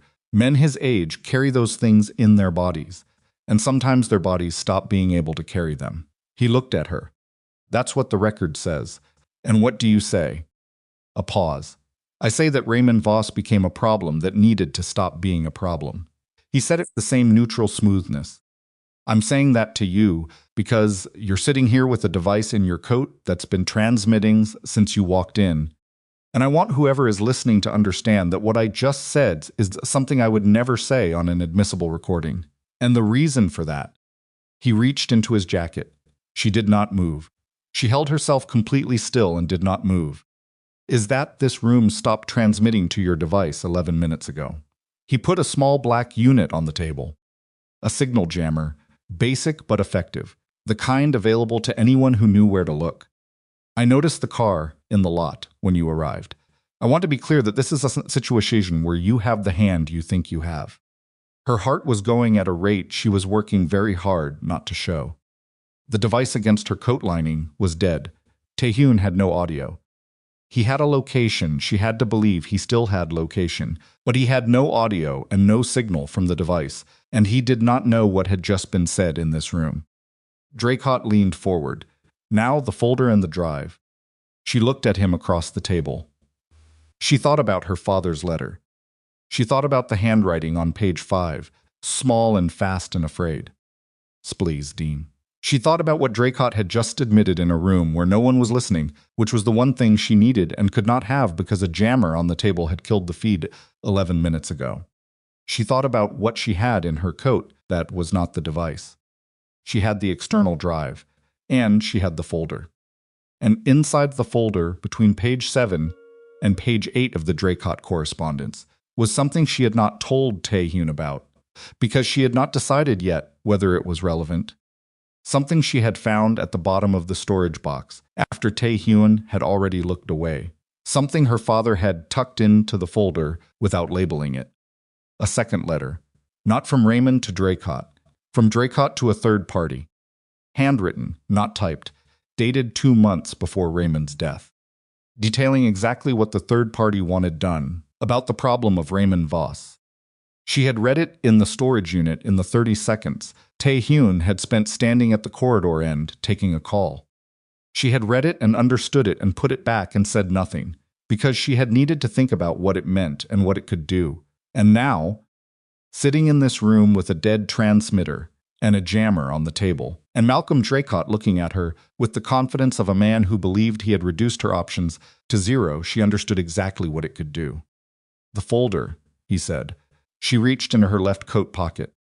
She put the folder on the table. He reached for it. "Before you open that," she said, and her voice was very steady, steadier than anything inside her felt, "I want you to understand what's in it. Because the last page is not something you've seen before."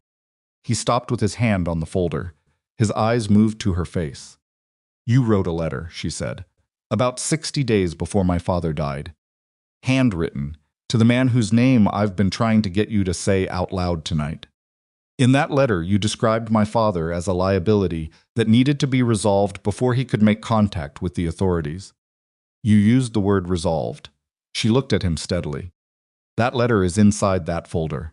The confidence on his face did not disappear. But something behind it shifted, and she watched the shift with the focused attention she'd spent 2 years developing. "That letter," he said carefully, "doesn't exist." "It does. You wrote it, and my father found it. He took it from your files during the 2 weeks after he discovered what you were doing, when he still had access to the partnership documents. He kept it with the other correspondence because he thought it was insurance." She paused. He was right. It just took 4 years to be useful. A silence. The space heater clicked. The fluorescent tube overhead buzzed. "You're bluffing," Draycott said. "Open the folder," she said. He opened the folder. She watched his face as he got to the last page. She watched the confidence finish its exit, watched the thing that replaced it, not panic, not quite, but the predecessor of panic, the moment when a man understands that the room he thought he controlled had a door he hadn't seen. "This doesn't go anywhere," he said. "You can't take this anywhere that doesn't also destroy." "I know what it does to your employer," she said. "I know what it does to you. And I know that the route I take this through is entirely up to me." She held his gaze. "So let's stop talking about the drive and the folder, and let's talk about what you're going to give me in exchange for how I choose to use what I already have." The door opened. She had not signaled. She had not said the word call. She had not pressed the indentation on the device, which was dead anyway. She had not done anything that she and Tae-hyun had agreed would bring him through that door. But Kang Tae-hyun walked through it anyway, alone, no visible backup, his hands in his coat pockets, and his face wearing the expression she had never fully been able to name, not cold, not warm, something under both of those that was older and more decided than either. He looked at Draycott. He looked at the jammer on the table. He looked at Imani. She was furious. She was absolutely furious, and she let him see it for exactly 2 seconds, and he received it without flinching, which was the only correct response, and she knew it, and it did not make her less furious. Then she turned back to Draycott, because Draycott was what mattered. And what she saw on Draycott's face now, with Tae-hyun standing in the doorway and the last page of the folder open on the table, was the specific look of a man whose calculation of the room had just collapsed entirely, and who was standing in the wreckage of it trying to find one piece that still held weight. "The jammer," Tae-hyun said. He was looking at the device on the table. His voice was very quiet, the quieter end of the register he used when he was not expending energy on performance. "Turn it off." Draycott looked between them. "Turn it off," Tae-hyun said again, in exactly the same tone. And there was something in the exactness of it, the lack of escalation, the complete absence of theatrical menace, that was more effective than any raised voice, because it came from a man who had no need to perform the thing he was. Draycott turned off the jammer. The device in Imani's coat lining activated. She felt it, the faint warmth of it resuming, and she knew the feed was live again, and Dong-yoon was on the other end of it, and had been recording from the moment it reconnected.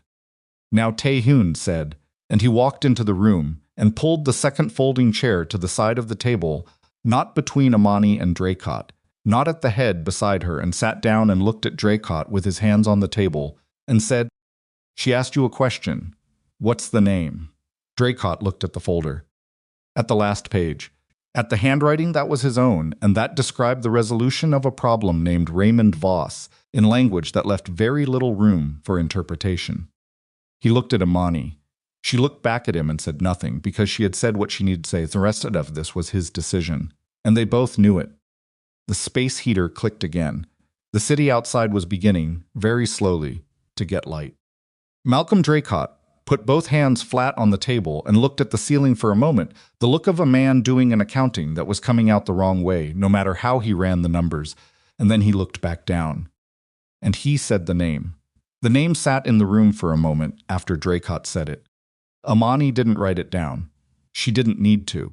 She had spent 2 years training herself to hold exact language in her memory names, numbers, the precise wording of agreements made in rooms where recording wasn't permitted, and the name Draycott had just given her went in and stayed in, clean and complete, the way a key goes into the right lock.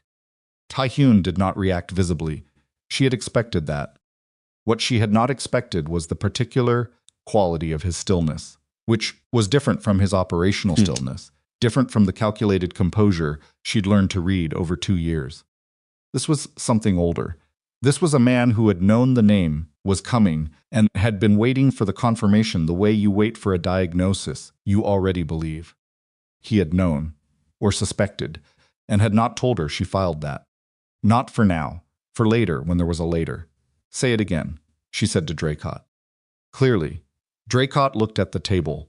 He was a man who had spent his career in the space between legitimate business and whatever this was, and he had the specific exhaustion of someone who has been running a performance for so long that stopping feels less like relief and more like a kind of vertigo. He said the name again, clearly as she'd asked. The device in her coat was transmitting. Dong-hyun was recording. The name was in the record now, spoken by the man who had worked under it for 3 years, in a room where 2 other people had heard it said. The arrangement, she said. Describe it. Imani Tae-hyun started. Let me finish. She did not look at him. She kept her eyes on Draycott. The arrangement. What he hired you to build inside Hanuel Capital. What you were collecting and what you were going to do with it. A long silence. Draycott took his glasses off and rubbed the bridge of his nose, a gesture so ordinary. It was almost disorienting in the context of what was happening in this room. Then he put them back on and looked at her and said it. All of it. The placement through the recruiting firm. The credential access. The personnel data. The scheduling archives. The plan to build a comprehensive operational map that could be packaged and sold or used as leverage, depending on what the market looked like and what the buyer wanted. The recruitment of Jin Woo-sung, who had been inside the building's technical infrastructure for 8 years and had been turned 18 months ago through a combination of financial incentive and a family debt that Draycott's employer had quietly purchased and was holding. He described her father. He described Raymond Voss as a complication, his word, complication, who had gotten further into the structure of what Draycott was doing than anyone had anticipated, who had found the thread and pulled it, and who had made the mistake of writing a letter rather than making a call. He described the decision to resolve the complication. He described it with the flat neutrality of a man reading from a project debrief, and Imani sat across the folding table from him and let him talk and did not let what was happening in her chest reach her face. Her father had been called a complication.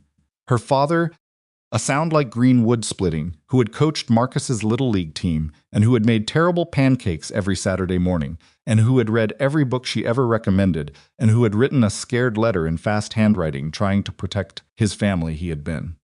A complication in Malcolm Draycott's project debrief resolved at the cost of a cardiac event that was in the medical record and therefore officially not anything else.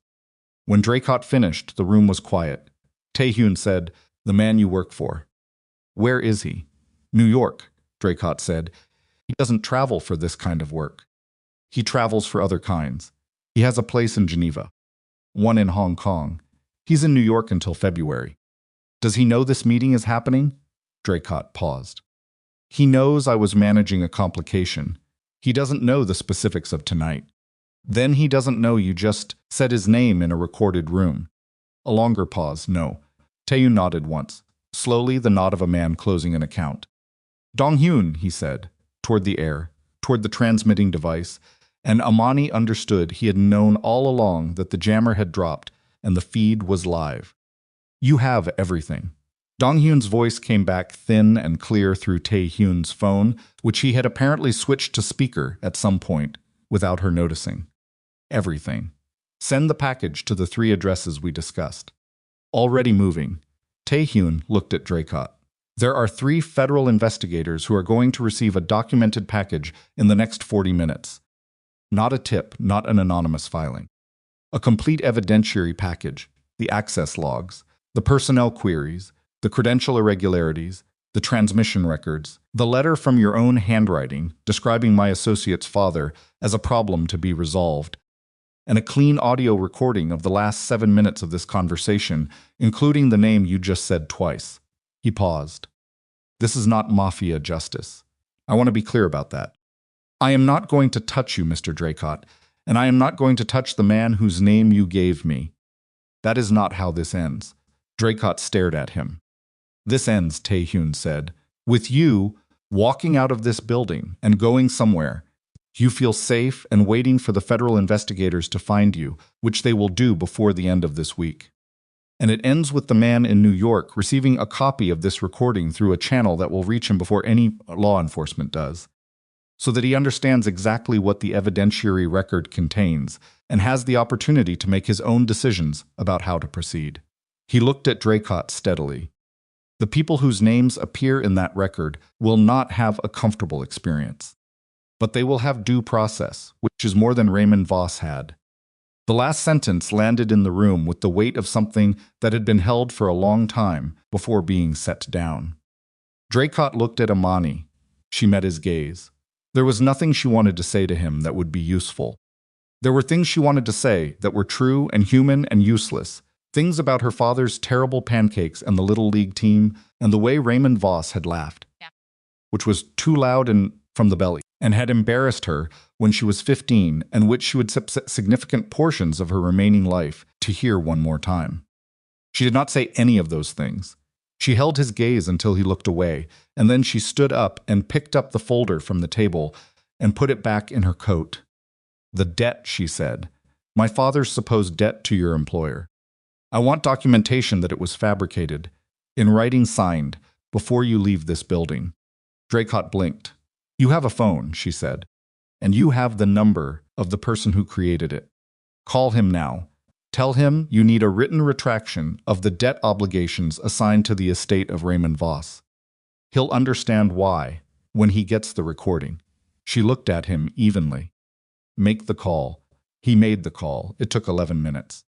The conversation was brief and mostly one-sided, the man in New York saying very little and the words he'd say being the words of someone who had already begun calculating the shape of the problem and was cutting losses in real time. By the end of it, Draycott had a voice message confirming the debt was being formally retracted and would be documented through appropriate legal channels within 48 hours. Imani recorded the voice message on her own phone. Then she picked up her bag and walked out of the room. The stairwell was cold, and the pre-dawn gray through the narrow window at each landing had shifted while she was in that room, not to daylight exactly, but to the color that comes before daylight. The color that means the city is deciding to begin again, whether or not anyone has slept. She went down the concrete stairs and through the lobby and out the front door, and the cold hit her in the feet like a hand, and she stood on the sidewalk and breathed it in for a moment. Her phone buzzed. It was the contact Tae-hyun had put on the train. 2 words, she's fine. Imani looked at those 2 words for a few seconds. Then she typed back, thank you. She put the phone in her pocket.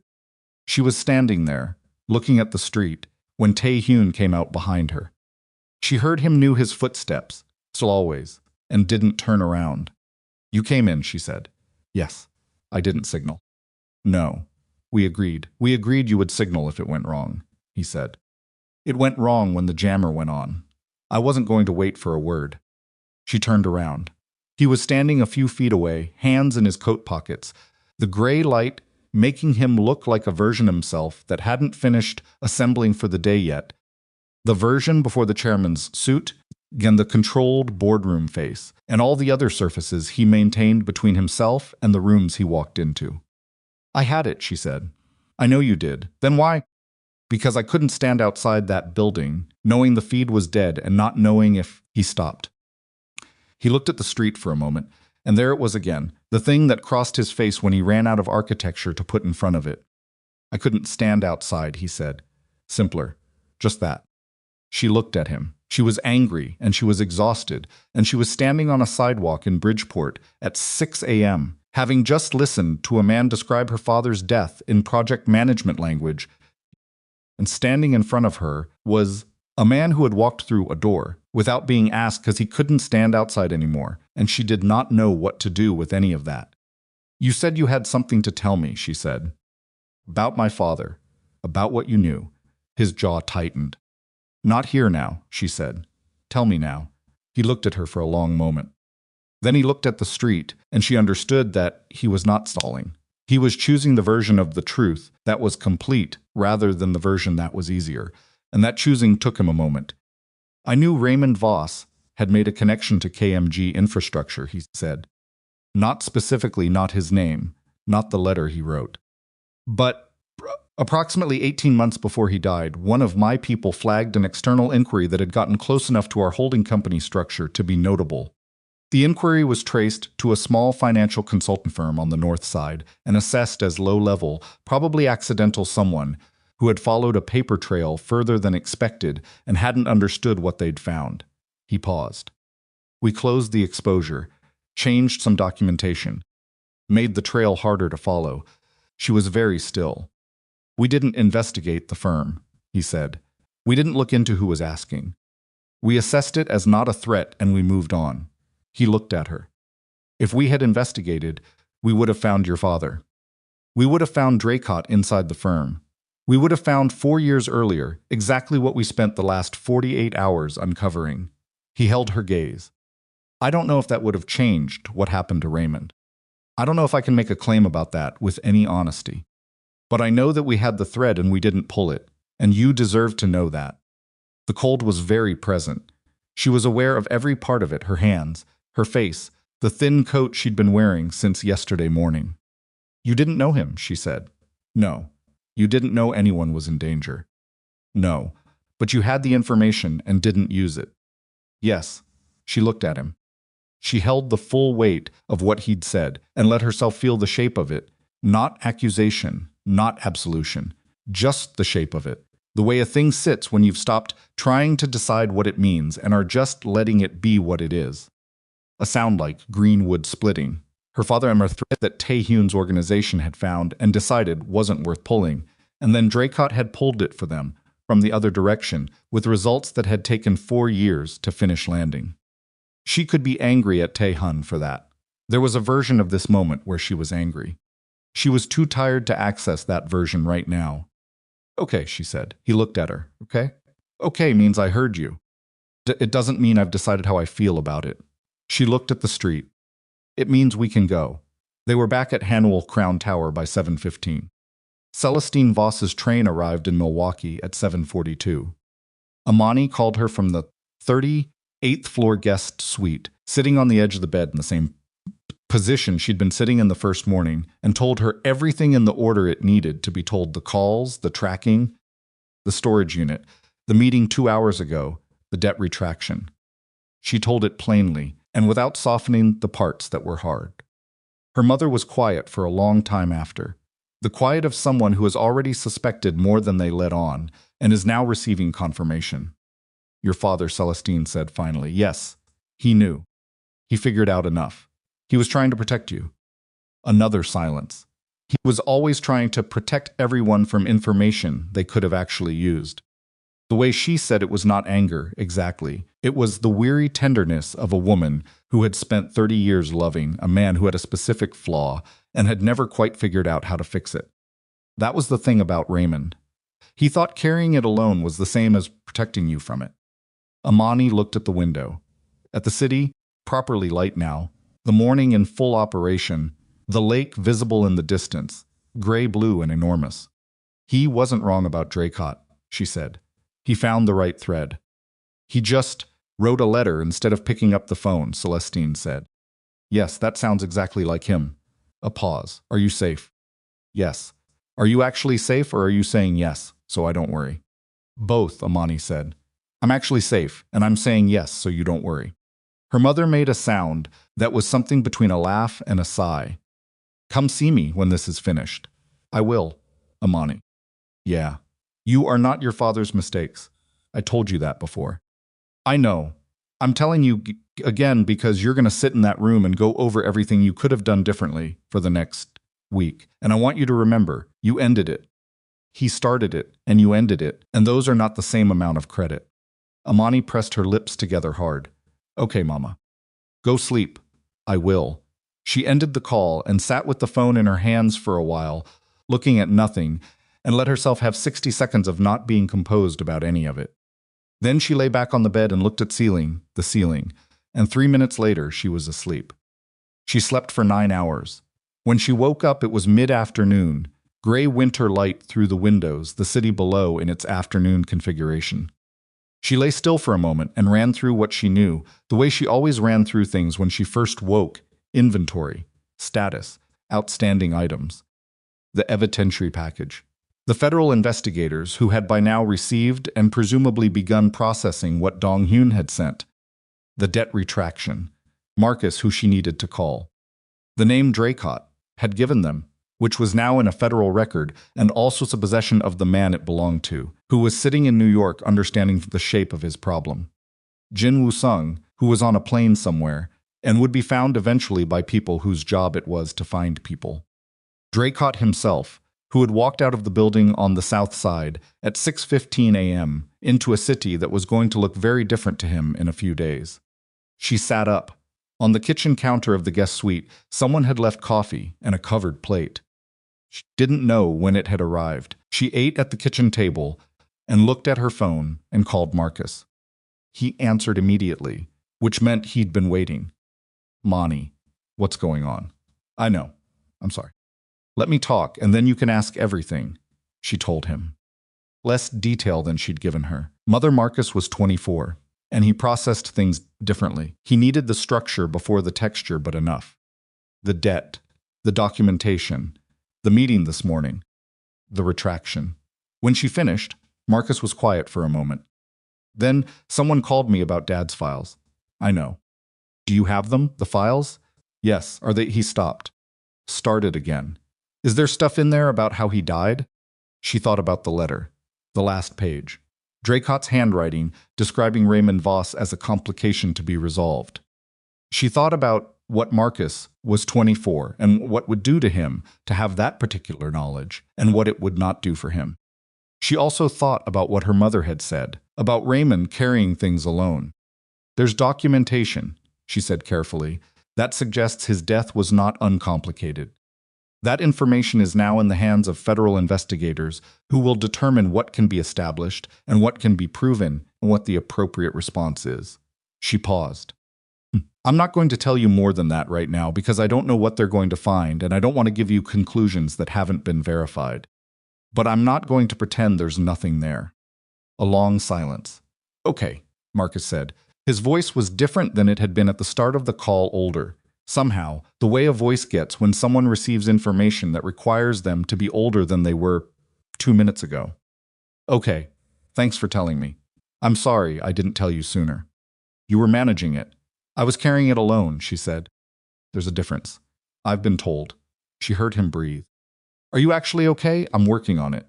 That's not yes. No, she said, it's not, but it's honest.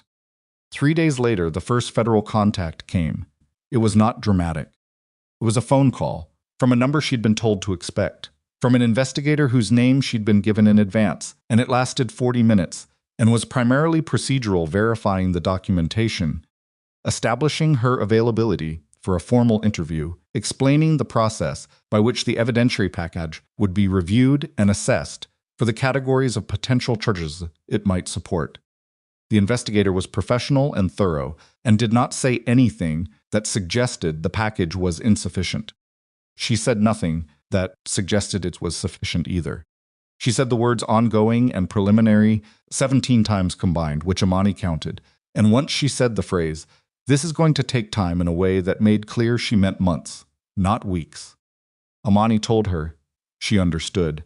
She spent the following week doing things that had been deferred for 6 weeks, picking up her boxes from the storage unit properly, this time, in daylight with Marcus to help her carry them. She found her winter things. She found her good coat. She found her kitchen. She found things which she had not thought about until she was unwrapping newspaper from around a set of mixing bowls and realized she had missed having mixing bowls in a way that was disproportionate but real. She found in a separate box at the back of the unit a collection of her father's books. Not his workbooks, his personal reading, the fiction and history and biography he'd read in the evenings in his chair by the window. She sat on the concrete floor of the unit with a book in her hands and turned it over and looked at the cover and thought about the chair by the window. Marcus sat down next to her on the floor. "You okay?" he said. "Yeah," she said. I know it's not yes," she said. "I'm working on it." He bumped her shoulder with his. She bumped back. They sat on the floor of the storage unit for a while, and it was cold, and it smelled like cedar and old paper and their father, and neither of them said anything else for a few minutes, and that was the right amount. She did not go back to the 41st floor. Not for 3 weeks. She took the time Tae-hyun had not asked her to come back, had not sent messages through Dong-hyun, or called at inconvenient hours, or done any of the things he could have done to make her feel obligated. He had given her space with some deliberateness, that he'd given her the choice to get in the car on New Year's Eve, the same quality of restraint that she suspected cost him more than he would ever allow to show. She thought about him. That was the honest thing. She thought about him in the gaps between the other things, between the federal investigators' procedural calls, and the conversations with her mother, and the evening she spent at Marcus's apartment, eating takeout, and watching something neither of them paid attention to. Sit scene. She thought about him the way you think about a problem you haven't solved yet, and then she stopped pretending it was a problem, and admitted that what she was actually doing was missing him, which was a specific and inconvenient and completely useless feeling given the circumstances. She called him on a Tuesday evening 3 weeks, and 2 days after the building on the south side. He answered on the second ring. "Voss, I'm going to need to find a new apartment," she said. "Mine has been vacant long enough that my lease terminated. I have my boxes in Marcus's storage room, and I've been staying in his guest room, and I need to find a place." A pause. "Okay, I'm telling you because I'm going to need a few weeks to get settled before I'm ready to have a conversation about whether I'm coming back to work." "Okay," he said again, "and I'm telling you that because I didn't want you to think I was gone." The line was quiet for a moment. "I didn't think you were gone," he said. "I thought you were doing what you needed to do." "I was." "I know." She looked at the wall of Marcus's guest room, bare white, the kind of wall that belonged to a room, waiting for someone to make it into something. "How's the 41st floor?" "Quieter than it should be." She felt something move in her chest. She did not acknowledge it out loud. "I'll call you when I have an address." "All right." "Tae-hyun." "Yeah, thank you." "For the suite, the people on the train." "All of it." A pause. "You don't have to thank me for that." "I know I don't have to. I'm choosing to." She paused. "There's a difference." She heard him breathe. "Good night, Voss." "Good night." The investigation moved the way investigations move slowly, with the particular friction of institutional process grinding against the timeline that human beings would prefer, which is always faster than the one they get.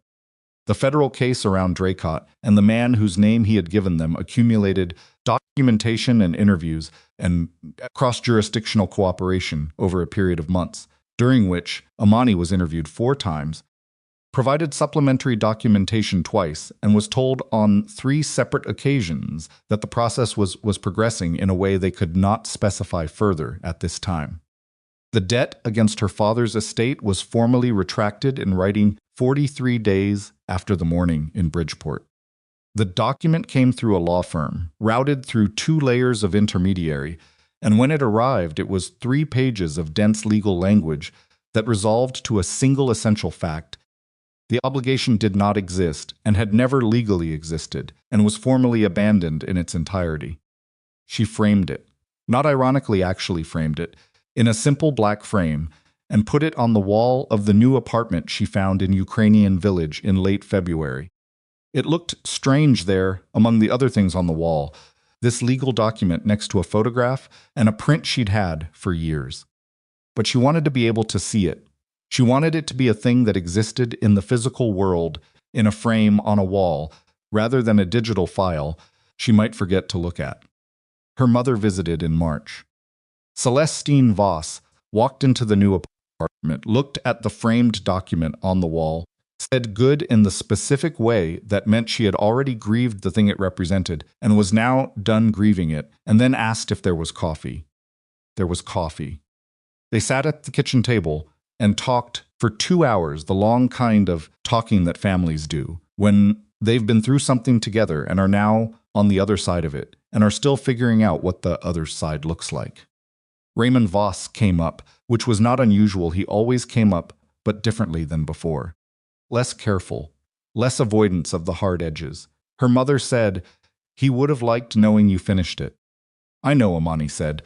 "He would also have been terrified of that man you work for." Imani looked at her coffee. I'm not," she stopped. Tried again. "It's complicated."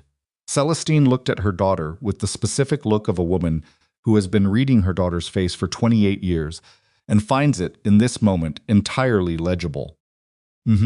She said and picked up her coffee. She went back to the 41st floor in April, not to her old position. That was not the conversation she'd decided to have. She went at 9 in the morning, which was when Tae-hyun's schedule had a 40-minute gap between the infrastructure review meeting and a call with the Tokyo office, because she had memorized his schedule over 2 years, and old habits were what they were. Dong-hyun held the elevator for her. He said good morning with the same economy of expression he always used, and she said good morning back. And if there was a quality of relief in the way he said it, she chose not to acknowledge it, because Dong-hyun would not want it acknowledged. Tae-hyun was at his desk when she came in. He looked up, and what crossed his face in the first half-second before he controlled it was the same thing she'd seen on the sidewalk in Bridgeport, unguarded and real, there and then gone, replaced by the controlled version. But she had seen it. "You didn't call ahead," he said. "I know your schedule." He stood. "Sit down. I don't need to sit down." She stayed by the door, which felt right. Having the door at her back. "I've been thinking about the foundation." He paused. "What foundation?" "The one you're going to establish," she said. "Family Financial Crisis Support. I know you've been in discussions with the legal team about the structural options." Dong-hyun mentioned it 3 weeks ago when he called to ask about the federal documentation. She looked at Tae-hyun steadily. "It's the right move, both publicly and in terms of the actual function it would serve. The structures you have the resources to build could support families in housing crisis, medical debt situations, sudden income loss. Real families, real situations, not a PR exercise." He was watching her with the full weight attention. "And I want to run it." The room was quiet. "Not as your secretary," she said. "Not as an extension of Kang Meridian Group's corporate structure. As an independent executive director of an independent foundation that receives initial funding from your organization and then operates on its own governance model." She held his gaze. "I'm good at what I do, Tae-hyun. I know how to build institutional infrastructure that works. I know the difference between a foundation that actually helps people and one that exists to look like it does. I want to build something that actually does." He was looking at her, and she looked back, and neither of them looked away. "Interview process," he said. "What? If you're the executive director, you go through an interview process. I'm not handing the directorship to you because I want you to have it." She blinked. "You're going to interview me. The board will interview you. It'll be a real board, external members, independent governance, not my people." He paused. "I'll recuse." "That's—" She stopped. She had expected resistance, negotiation, the offer of a version slightly smaller than what she'd asked for. She had not expected this. "That's the right structure." "I know it is. You designed it." He looked at her. "You've been thinking about this for more than 3 weeks." "I've been thinking about it since January," she said. "Since I understood what was being done to my father's name and why. Since I understood that the mechanism Draycott used to get to you through me was the fact that I had no independent standing. I was your secretary. The value I had was proximity to you. That's not, she stopped. I want to be worth something on my own terms. You've always been worth something on your own terms, he said. That's not the part that needed changing. She looked at him. The part that needed changing, he said, more quietly, was whether anyone in this structure was treating you like it. She held his gaze for 3 seconds. Then she said, set up the interview. I'll have it scheduled by end of week. She nodded. A sound like green wood splitting, she put her hand on the doorframe, ready to go, because there was one more thing, and she had been deciding whether to say it for 11 days, and she had decided she was going to say it. The sidewalk, she said, in Bridgeport, when you said you couldn't stand outside. He went still. I've been thinking about that. She looked at him directly. And I've been thinking about what you said afterward. What you asked for. The chance to stand beside me without taking away my freedom. She paused. I haven't answered that. No, he said, you haven't. I'm not answering it today either, she said. Because I have an apartment I just moved into, and a foundation to establish, and a federal investigation I'm still involved in, and my brother just enrolled in a full-time program, and my mother is coming to visit again in June, and I have a lot of things to build. She looked at him. But I wanted you to know that I'm not answering it. I'm answering it in the way things get answered, when they're worth answering, which is slowly and deliberately, because fast and certain is for people who don't have anything to lose.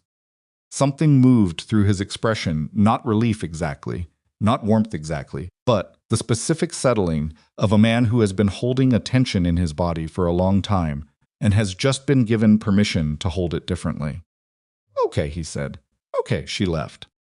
The board interviewed her 3 times. The first interview was competency-based and lasted and was conducted by 3 external members Tae-hyun had pulled from the nonprofit governance space. Serious people who asked serious questions and whose expressions gave nothing away. She answered them completely and without performance, because the job was real and the answers needed to be real. The second interview was structural proposal-based, requiring her to present a 3-year operational framework for the foundation. She spent 2 weeks on it. The framework she presented was detailed, realistic about resource constraints, and built around an intake model she'd designed herself based on 6 weeks of research into comparable organizations and the specific gap categories that existing Chicago area support structures were failing to address. The third interview had one question. The board chair, a woman in her 60s who had run a major housing nonprofit for 20 years and had the specific toughness of someone who had seen too many well-intentioned structures fail, because the people running them were more in love with the idea of helping than with the actual work of it, looked at Imani across the table and said, "Why do you want this?" Imani thought about the storage unit on Ashland Avenue, about the spare bedroom in Logan Square, and the thin coat and the wet bench and the text message on New Year's Eve. She thought about families who were in the position she'd been in, not because someone was hunting them, but because the ordinary machinery of catastrophe had caught them, medical bills, or a sudden death, or a job lost in the wrong month. And they were managing it alone, in the way she'd tried to manage it alone, moving between borrowed rooms and hoping the boxes held. Because I know what it feels like to need something and not have anywhere to take it, she said. And I know what it feels like when someone offers you a room and a key and says, the decision is yours. I want to build an organization that does that for people who don't have a billionaire handing them a key card. She paused. And because I'm good at it, both of those things are true, and both of them matter. The board chair wrote something on her notepad. 2 weeks later, Imani Voss became the founding executive director of the Meridian Family Foundation. She had been in the role for 7 months when the federal case produced its first significant outcome. The charges were multiple, spanning financial fraud, corporate espionage, and conspiracy in connection with the death of Raymond Voss, the last category, a result of the letter Draycott had written. A sound Meridian had spent 4 months verifying through handwriting analysis, timeline reconstruction, and interviews with 3 people who had been peripheral to the arrangement and had been given reason to cooperate.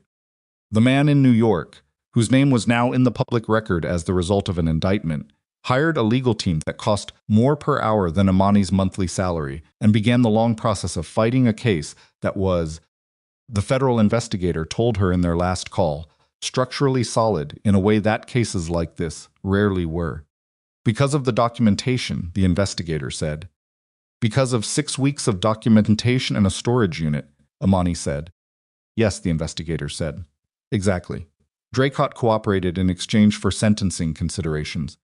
Jin Woo-sung was found in Vancouver 3 months after he'd gotten on the plane at O'Hare and extradited. The recruiting firm was dissolved under regulatory action. None of it brought Raymond Voss back. She knew that before it happened, and she knew it after, and she sat with the knowledge both times with the same honest grief, the kind that doesn't go anywhere but does, eventually, become something you can carry while also doing other things. She visited his grave in October, the first time she'd been there in 2 years. She went alone in the morning, with a coffee she didn't finish, and no particular plan about what to say. She stood by the headstone for a while, and looked at the dates on it, and thought about the letter he'd written on page 5 of the folder, the handwriting fast and scared and trying to be enough. It hadn't been enough, but he had tried. He had found the thread and pulled it, and tried to build something that would hold, and 4 years later she had finished it for him, and that was not nothing.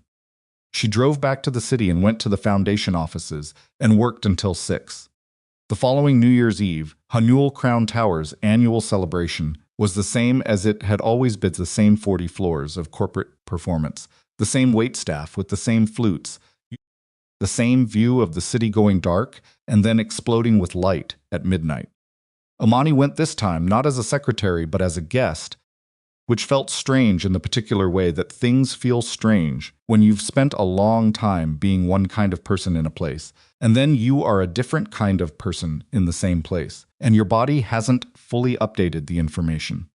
She wore a good coat. Her good coat, retrieved from the storage boxes, dry cleaned and hanging in her closet in Ukrainian village since February, worn tonight because tonight was cold enough for it, and because she was done making do with what was available. Tae-hyun found her at 10:45, standing by the east-facing windows with a glass she'd been nursing for an hour, looking at the lake. He came to stand beside her, not in front of her beside, at the windows, looking at the same view. "You're inside this year," he said. "I'm inside this year," she said. They stood there for a moment. The party continued behind them, the noise of it, the particular social machinery of people who had been in the same professional orbit long enough to know which conversations to have and which to avoid. "The Foundation's first report went out last week," she said. "I read it. You're not on the board, Dong-hyun is. He summarizes." She looked sideways at him. "You have Dong-hyun summarizing my Foundation reports." "I have Dong-hyun keeping me informed about things that matter to me," he said without particular emphasis, and looked at the lake. She looked at the lake, too. "The Reyes family," she said. In the report. "The family that was in the housing crisis after the hospital bills. Settled into the new place in November," he said. 3 kids, the youngest started school." She was quiet for a moment. "You did read it. I told you I did." The countdown started somewhere behind them, someone with a microphone beginning the ritual arithmetic of midnight. 59, 58. The lights in the room shifted the particular theatrical dimming that preceded the moment, and outside the window of the city began its slow collective breath before the exhale. She turned to look at him. He was already looking at her. In the half-dark of the room with the party behind them and the city outside going toward midnight, his face was the face she'd been reading for almost 3 years now, and she knew it the way she knew the sound of his footsteps precisely and completely, and with the full understanding that knowing a thing is not the same as knowing what to do with it. He reached into his coat pocket. He took out a folded card and held it out to her. She took it, unfolded it. "Read it." It was a formal letter, 3 lines on Kang Meridian Group stationery. It said, "Dear Ms. Voss, after careful reflection, I would like to request an opportunity to be considered. I understand the process may take some time. I am prepared to wait." It was signed with his full name, formal in handwriting she recognized. She looked at the card for a moment. Then she looked at him. 15 seconds. 10. The room was counting down behind them, and the city outside was beginning to fracture into light, the first colors breaking over the skyline, gold and white, the particular extravagance of a city deciding to mark another year, regardless of what the year had held. "This is your application," she said. "Yes." "For the position." "Yes." "The position of standing beside me." Without taking anything away, he said. "Yes." She looked at the card for another moment. At his handwriting, which was not perfect, cramped on the left side, where the pen had run faster than the letters, and at the 3 lines that had taken a man like him more than she would probably ever fully know to commit to paper. "The process may take some time," she said. "I know. I have a foundation to run. I know that too. And I'm not going to make it easy." "I wouldn't trust easy," he said. She folded the card back along its original crease and put it in her coat pocket. Her good coat, warm enough for tonight. Exactly the right coat for exactly this moment, on this side of everything they'd both survived. Outside, the fireworks took the skyline apart and put it back together. The way January always does, the way all hard things eventually do if you stay in them long enough, and refuse stubbornly, imperfectly, with your hands shaking, and your documentation incomplete, and your coat too thin for the weather to let them win. She didn't reach for him. She turned back toward the window. And after a moment, he turned back too, and they stood together at the glass and watched the cities light up, side by side, close enough that their shoulders almost touched, and neither of them moved away. That was enough. That was for now exactly enough.